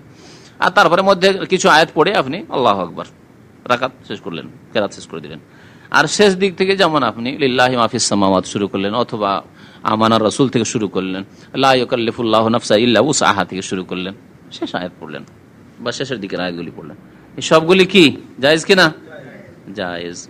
আর নবী সাল্লাল্লাহু আলাইহি সাল্লাম মধ্যখান থেকে আর শেষখান থেকে পড়েছেন, এটা খুব কম আমল করেছেন, এই জন্য খুব বেশি বেশি করবেন। আজকাল ইমামরা বেশিরভাগ এরকম করে, যেটি নবী সাল্লাল্লাহু সবচাইতে কম আমল সেটিকে আজকালকার ইমাম সাহেবরা বেশি করে। কি বুঝলেন? বুঝলেন না? বুঝলেন না মাসলা আমার? ওয়ায়াজুজু লাহু, আর ইমামের জন্য জায়েজ, কিরাআত বা নামাজের জন্য জায়েজ, কিরাআতু আওয়াখিরিস সুওয়ার, সূরার শেষ অংশ পড়া, ও আওসাতিহার মধ্য অংশ পড়া জায়েজ। লেমা এর দলিলগুলো দিয়েছে, কারণ এটা সম্পর্কে অনেকে মত আছে জানা চলবেন, সেই জন্য দলিল পেশ করেছেন তিনি। কিছু মাসলাতে সংক্ষেপ করে দিয়েছেন, দলিল হয়তো পেশ করেনি। লেমা রাওয়া আহমদ ও মুসলিম, কারণ মুসনাদে আহমদ, ইমাম আহমদ বর্ণনা করেছেন, ইমাম মুসলিম বর্ণনা করেছেন, তাহলে মুসলিম শরীফেও আছে। আন ইবনে আব্বাস রাদিয়াল্লাহু আনহু, আব্দুল্লাহ বিন আব্বাস রাদিয়াল্লাহু তাআলা আনহুমা থেকে, আন্না নবী সাল্লাল্লাহু আলাইহি ওয়াসাল্লাম কানা ইয়াকরাউ ফিল উলা মিন রাকাতাইল ফজর, ফজরের 2 রাকাতের প্রথম রাকাতে পাঠ করতেন কাউলাহু তাআলা, মহান আল্লাহর এই বাণী আয়াত, কুলু আমান্না বিল্লাহি ওয়া মা উনজিলা ইলাইনা ওয়া মা উনজিলা ইলা ইব্রাহিমা ওয়া মূসা ওয়া ঈসা। জি ভাই, কুলু, হে মুসলিমরা তোমরা বলো, সম্বোধন যেহেতু জমা তো মুমিনদেরকে সম্বোধন করা হয়েছে, তোমরা বলো আমান্না বিল্লাহ, আমরা আল্লাহর প্রতি ঈমান নিয়ে এসেছি, ওয়া মা উনজিলা ইলাইনা, যা আমাদের উপর নাযিল হয়েছে, আর আমাদের পূর্বে যা নাযিল হয়েছে সবের প্রতি আমরা ঈমান নিয়ে এসেছি। সূরা বাকারা আয়াত নম্বর 136। ওয়া ফি সানিয়া, আর দ্বিতীয় রাকাতে আল আয়া ফি আলে ইমরান, আলে ইমরান আয়াত, এগুলো সব মধ্যেকার আয়াত, সূরার মধ্যখানে আছে। বলিয়া আহলাল কিতাবে, হে নবী আপনি বলুন, হে আহলে কিতাব, হে ইয়াহুদ এবং নাসারারা, তাআলাউ ইলা কালিমাহ, তোমরা আসো এমন একটি কথার দিকে, এমন একটি বাক্যর দিকে, সাওয়াইম বাইনানা ওয়া বাইনাকুম, যা আমাদের এবং তোমাদের মাঝে সমান, মানে তোমরাও সেটা মানো আর আমরাও মানি, সেটি হচ্ছে আল্লাহর একত্ব তাওহীদ। তাআলাউ ইলা কালিমাতিন সাওয়াইম বাইনানা ওয়া বাইনাকুম আল্লা না'বুদা ইল্লাল্লাহ, আর তা হচ্ছে যে আমরা সবাই মিলে কি করব? একমাত্র আল্লাহর ইবাদত করব, আল্লাহ ছাড়া কারো ইবাদত বন্দেগী করব না, ও জাইরেরও করব না, আর ঈসারও করব না, মুসারও করব না, আর ওলি আউলিয়ার নাম দিয়েও করব না, সালেহিনের করব না, একমাত্র আল্লাহর ইবাদত বন্দেগী করব, আল্লাহ না'বুদা ইল্লাল্লাহ ওয়ালা নুশরিকা বিহি শাইআ। আর এই কথাও আমরা সবাই এক, তোমাদের দিন আমাদের দিনই এক, কারণ তাওহীদ সবার দিনে, মুসা আলাইহিস সালাম নিয়ে আসা দিনেও যে তাওহীদ ছিল সেই তাওহীদ নিয়েছেন নবী সাল্লাল্লাহু আলাইহি ওয়াসাল্লাম। সুতরাং আমরা আল্লাহর সাথে কাউকে শরীক করব না, ওয়ালা নুশরিকা বিহি শাইআ ওয়ালা ইয়াত্তাখিযা বা'দুনা বা'দান আরবাবা মিন দুনিল্লাহ, আর আমাদের একে অন্যকে পৃষ্ঠপোষক বা রব প্রভু হিসাবে গ্রহণ করবে না, বিধানদাতা হিসাবে গ্রহণ করবে না, প্রতিপালক হিসাবে, লালন পালনকারী হিসাবে গ্রহণ করবে না। রবের এই সবগুলি অর্থ মিন দুনিল্লাহ। তাহলে মানুষের বিধান যদি মানব রচিত বিধান মানে, তাহলে সে মুশরিক হবে এই আয়াতের আলোকে। ওয়ালা ইয়াত্তাখিযা বা'দুনা বা'দান আরবাবা মিন দুনিল্লাহ, যদি তার প্রতি বিশ্বাস করে, ওয়ালা ইয়াত্তাখিযা বা'দুনা বা'দান আরবাবা মিন দুনিল্লাহ, রব হিসাবে গ্রহণ করবে না, প্রভু হিসাবে গ্রহণ করবে না মানুষকে। ফাইন তাওয়াল্লাহ, এই কথা জানিয়ে দাও, তারপরে যদি তারা অমান্য করে, মুখ ফিরিয়ে নেই, বিমুখ হয়, ফাকুলু, তো তাদেরকে জানিয়ে দাও, ইশহাদু বিআন্না মুসলিমুন, তোমরা সাক্ষী থাকো ইহুদি এবং খ্রিস্টান জগৎ যে আমরা মুসলিম, আমরা একমাত্র আল্লাহর ইবাদত বন্দেগী, তোমরা মানো আর না মানো তোমাদেরকে জানিয়ে দিলাম। এই আয়াত নবী সাল্লাল্লাহু আলাইহি ওয়াসাল্লাম পড়েছেন মধ্যখান থেকে, সূরা আলে ইমরান আয়াত নম্বর 64। ওয়ালি উমুমি কাওলিহি তাআলা, আর মহান আল্লাহ রাব্বুল আলামিনের আম আদেশ রয়েছে, সেটি হচ্ছে যে তোমার যেটা সহজ সেটা পড়ো, ফাকরাউ মা তায়াসসারা মিনাল কোরআন, কোরআন থেকে যা সহজ সাধ্য হয় তোমার, যেটি ভালোভাবে মুখস্থ আছে সেটাই কি করো, নামাজে পড়ো। আপনার শুরু থেকে সূরা বাকারার মুখস্থ নেই, কিন্তু মধ্যখানে মুখস্থ আছে কিছু আয়াত, শেষখানে মুখস্থ আছে, এইরকম সূরা আলে ইমরানের মধ্যখানে মুখস্থ আছে, অন্যান্য সূরার মধ্যখানে কিছু আয়াত মুখস্থ আছে, তাহলে ওগুলি পড়েন যেগুলি ভালো মুখস্থ। ফাকরাউ মা তায়াসসারা মিনাল কোরআন, কোরআন থেকে যা সহজ তাই তোমরা পাঠ করো। সূরা মুজাম্মিল আয়াত নম্বর 20। লাকিন লা ইয়ামবাগিল ইকসারু মিন যালিকা বাল ইউফআলু আহইয়ানান, কিন্তু এটি খুব বেশি বেশি করা ঠিক নয়। ইমাম সাহেবরা শুনেন ভালো করে, বা নিজেরা প্রত্যেকেই তো নামাজ পড়ছেন, অনেক সময় একা নামাজ পড়েন, সুন্নাত নামাজে ভেঙে ভেঙে মধ্যখান থেকে বা শেষখান থেকে কোনো সূরার পড়া বেশি বেশি করা ঠিক নয়, বুঝলেন? শুরু থেকে পড়ার চেষ্টা করতে হবে। যে কোনো সূরা ধরলে মুখস্থ থাকলে শুরু থেকে পড়ার চেষ্টা করবেন। বড় সূরা হইলো, সূরা বাকারা শুরু থেকে শুরু করেন, সূরা নিসা শুরু থেকে শুরু করেন, সূরা আলে ইমরান শুরু থেকে শুরু করেন যদি মুখস্থ থাকে তাহলে। কখনো কখনো করা যাবে, বাল ইউফআলু আহিয়ানান, বরং এটি কখনো কখনো করা যাবে, কারণ নবী করিম সাল্লাল্লাহু আলাইহি ওয়াসাল্লাম কখনো কখনো 1-2 বার করেছেন। এটিকে একবারে সুন্নত তরিকা বানিয়ে নেওয়ার প্রায় সময় দেখা যাচ্ছে আপনি মধ্যখান থেকে পড়ছেন, শেষ খান থেকে পড়ছেন সূরার, এরকম না করা উচিত। আরেকটি মাসলা মুস্তাহাব অথবা জায়েজ, মুস্তাহাব বলা যেতে পারে এই ক্ষেত্রে, মুসাল্লির জন্য যখন এমন আয়াত আসবে যাতে আল্লাহর আযাবের কথা উল্লেখ করা হয়েছে, তখন আল্লাহর কাছে আযাব থেকে আশ্রয় গ্রহণ করা। কোরআনের আয়াত হলো কুল নারু জাহান্নাম আশাদ্দু হাররান, হে নবী আপনি বলে দেন যে জাহান্নামের আগুন হচ্ছে অত্যন্ত উত্তপ্ত। তখন আপনি বলেন আল্লাহুম্মা ইন্নী আউযু বিকা মিনান নার। নামাজের অবস্থায় আয়াত শেষ হতেই আপনি আল্লাহর কাছে আশ্রয় গ্রহণ করেন, জি আশ্রয় কামনা করেন, পানা চান। এইরকমই যখন আল্লাহর নিয়ামতের আয়াত আসবে, যে কোনো নিয়ামত, দুনিয়ার হোক আখিরাতের নিয়ামত হোক, তখন তা আপনি কি করতে পারবেন, চাইতে পারবেন। ইন্নাল্লাযীনা আমানু ওয়া আমিলুস সালিহাতি কানাত লাহুম জান্নাতুল ফিরদাউস নুজুলা, তখন বলেন আল্লাহুম্মা ইন্নী আসআলুকাল জান্নাহ, আল্লাহুম্মা ইন্নী আসআলুকাল জান্নাতাল ফিরদাউস বলতে পারবেন। তবে যেখানে ফিতনা হওয়ার আশঙ্কা আছে, জাহের মূর্খ সমাজ আর ইমাম সাহেব যদি মধ্যখানে আয়াত থেকে থেমে যদি আল্লাহুম্মা ইন্নী আসআলুকাল জান্নাতাল ফিরদাউস করতে শুরু করে, বলে কি করতে লাগলো রে, সুবহানাল্লাহ আল্লাহু আকবার বলা শুরু করে দিবে। জি হ্যাঁ হ্যাঁ, শুধু রমজানে না, সব নামাজে আযাবের আয়াত আসলে আল্লাহর কাছে আযাব থেকে আশ্রয় কামনা করা, আল্লাহর নিয়ামতের আয়াত আসলে নিয়ামত চাওয়া, আর যদি নবী সাল্লাল্লাহু আলাইহি ওয়াসাল্লামের নাম আসে তাহলে দুরূদ পড়ে দেওয়া, সব জায়েজ আছে। ওয়ালিল মুসাল্লি, আর নামাজের জন্য জায়েজ আইয়াস্তাইযা ইনদা কিরাআতি আয়াতিন, এমন আয়াত তেলাওয়াতের সময় ফিহা যিকরু আযাবিন, যাতে আযাবের কথা উল্লেখিত হয়েছে সেই সময় আল্লাহর পানাহ কামনা করবে, আশ্রয় কামনা করবে আল্লাহর কাছে, এটি জায়েজ। ওয়া আইয়াসআল আল্লাহ ইনদা কিরাআতি আয়াতিন ফিহা যিকরু রাহমা, আর আল্লাহর কাছে চাইবে এমন আয়াত পড়ার সময় যেই জায়গায় কি রয়েছে যিকরু রাহমা, রহমতের, আল্লাহর রহমতের কথা উল্লেখ। ইন্না রাহমাতাল্লাহি করিবুম মিনাল মুহসিনিন ওয়া রাহমাতি ওয়াসিআত কুল্লা শাই, তখন আপনি বলবেন আল্লাহুম্মা ইন্নী আসআলুকা রাহমাতাক, বলেন, অসুবিধা নেই। ওয়ালাহু আন ইউসাল্লি আলা নবী সাল্লাল্লাহু আলাইহি ওয়াসাল্লাম, আর মুসাল্লির জন্য জায়েজ নবী সাল্লাল্লাহু আলাইহি ওয়াসাল্লামের উপর দুরূদ পেশ করবে ইনদা কিরাআতি যিকরিহি, যখন নবী সাল্লাল্লাহু আলাইহি ওয়াসাল্লামের উল্লেখ এসেছে কোরআনে কারীমে। মা কানা মুহাম্মাদুন আবা আহাদি মির রিজালিকুম, বলেন সাল্লাল্লাহু আলাইহি ওয়াসাল্লাম, নিজে পড়ছেন অথবা পেছনে আছেন সাল্লাল্লাহু আলাইহি ওয়াসাল্লাম বলতে পারবেন। আচ্ছা, দুরূদ কেন পড়তে পারবেন? নবীর নাম আসলে কোরআনে কারীমে, আর আপনি কেন দুরূদ পড়তে পারবেন? বলছেন লি তাআক্কুদিস সালাতি আলাইহি ইনদা যিকরিহি, কারণ বহু হাদিসে নবী সাল্লাল্লাহু আলাইহি ওয়াসাল্লামের নাম উল্লেখ হলেই কি বলা হয়েছে, দুরূদ পেশ করার তাকিদ করা হয়েছে। জি, আল বাখিল আল্লাযী যুকিরতু ইনদাহু ফালাম ইউসাল্লি আলাইহি, ওই ব্যক্তি সবচেয়ে বড় কৃপণ যার সামনে আমার জিকির, আসলে আমার কথা উল্লেখ করা হলো অথচ দুরূদ পাঠ করলো না। আপনার সামনে তো এলো আল্লাহর নবীর নাম, আপনি যে দুরূদ পাঠ করলেন না, তাকিদ আইলো না। মান সাল্লা আলাইহি ওয়াহিদান সাল্লাল্লাহু বিহি আশারান, এইভাবে বহু হাদিস রয়েছে নবী সাল্লাল্লাহু আলাইহি ওয়াসাল্লামের। হাযিহি জুমলাতুম মিনাল উমুর আল্লাতী ইউস্তাহাব্বু লাকা আও ইউবাহু লাকা ফিলুহা হালাস সালাতে। লেখক বলছেন যে এই কয়েকটি বিষয়, জুমলাতুন মানে কয়েকটি বিষয়, জুমলাতুম মিনাল উমুর, এই কয়েকটি বিষয় উল্লেখ করা হলো আল্লাতী ইউস্তাহাব্বু লাকা, যা আপনার জন্য মুস্তাহাব করা ভালো, আও ইউবাহু লাকা বা আপনার জন্য জায়েজ, ফিলুহা সেসব কাজগুলি করা নামাজের অবস্থায়, নামাজের অবস্থায় এই কাজগুলি করতে পারবেন বা এই কথাগুলি বলতে পারবেন। আর আরাদনাহা আলাইকা, আপনার সামনে পরিবেশন করলাম, পেশ করলাম, রাজা আন তাস্তাফিদা মিনহা, এই আশা নিয়ে যে আপনি এর দ্বারা উপকৃত হবেন, ওয়া তা'মালু বিহা, এবং এর উপর আমল, কথা আমালা বিহা, এর উপর আমল করবেন, হাত্তা তাকুনা আলা বাসীরাতি মিন দীনিক, যাতে করে আপনি এগুলি শিখে দ্বীন সম্পর্কে সজাগ থাকেন, আপনি দ্বীন সম্পর্কে আপনার কাছে ভালো জ্ঞান থাকে, সজাগ থাকেন, জেনে শুনে আপনি আমল করেন, না জেনে আমল করবেন এটি হবে কেমন, যেমন আমের গাছে, ফলের গাছে ঢেলা মারার মতো, ঢেলা মারলেন, পড়লো নাই পড়লো না পড়লো, তো ওইরকম ঢেলা মারা ইবাদত করবেন না, ইবাদত করবেন জেনে শুনে যে হ্যাঁ আমি ঠিক করে নিশানায় মারতে পেরেছি। ওয়া নাসআলুল্লাহ লানা ওয়া লাকাল মাজিদ মিনাল ইলমিন নাফি ওয়াল আমালিস সালিহ, আল্লাহর কাছে কামনা করি আমার জন্য, আমাদের জন্য, আপনার জন্য আরো অতিরিক্ত অধিক উপকারী ইলম এবং নেক আমল। আল্লাহ রাব্বুল আলামিন রাসূল সাল্লাল্লাহু আলাইহি ওয়াসাল্লাম উপকারী ইলম এর জন্য দোয়া করতে বলেছেন, যে কোনো এলিমের জন্য নয়, কারণ অনেক এলিম আছে যা ক্ষতি সাধন করে, সুতরাং উপকারী এলিম চাইতে হবে, আল্লাহুম্মা ইন্নী আসআলুকা ইলমান নাফিয়া। আর আমল সব আমল না, খারাপ আমল না, আমল চাইতে হবে কি আমলে সালেহ, আর আমলে সালেহ হচ্ছে, সৎ আমল হচ্ছে যা আল্লাহর জন্য করা হয় আর যা রাসূলুল্লাহ সাল্লাল্লাহু আলাইহি ওয়াসাল্লামের তরিকায় করা হয়, এইরকম আমল হইতে হবে। খেয়াল খুশি আপনি ভালো কাজ মনে করে করলেন অথচ বিদআতি কাজ করলেন, তা নয়। ওয়ালা ইউলাম আন্নাস সালাতা ইবাদাতুন আযীমা, আর জেনে রাখা উচিত যে নামাজ হচ্ছে মহান ইবাদত। নামাজ হচ্ছে কি? মহান আজিম ইবাদত। আর আমাদের দেশের এক শ্রেণীর লোকেরা যারা রাজনৈতিক ব্যাখ্যা করেছে ইসলামের, তারা বলছে যে সবচাইতে বড় ইবাদত ইবাদতে কুবরা। তার কিতাবে লিখেছে সবচেয়ে বড় ইবাদত বা ইবাদতে কুবরা হচ্ছে কি?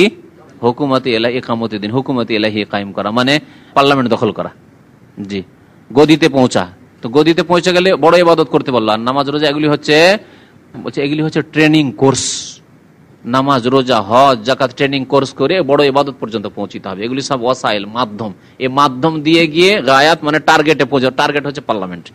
তাহলে মসজিদ তৈরি করা, মসজিদ সুন্দর করা, মসজিদে নামাজ পড়া, মসজিদ আবাদ করা, মাদ্রাসা ইসলামিক শিক্ষা, এই সবগুলি হচ্ছে মাধ্যম ইবাদত।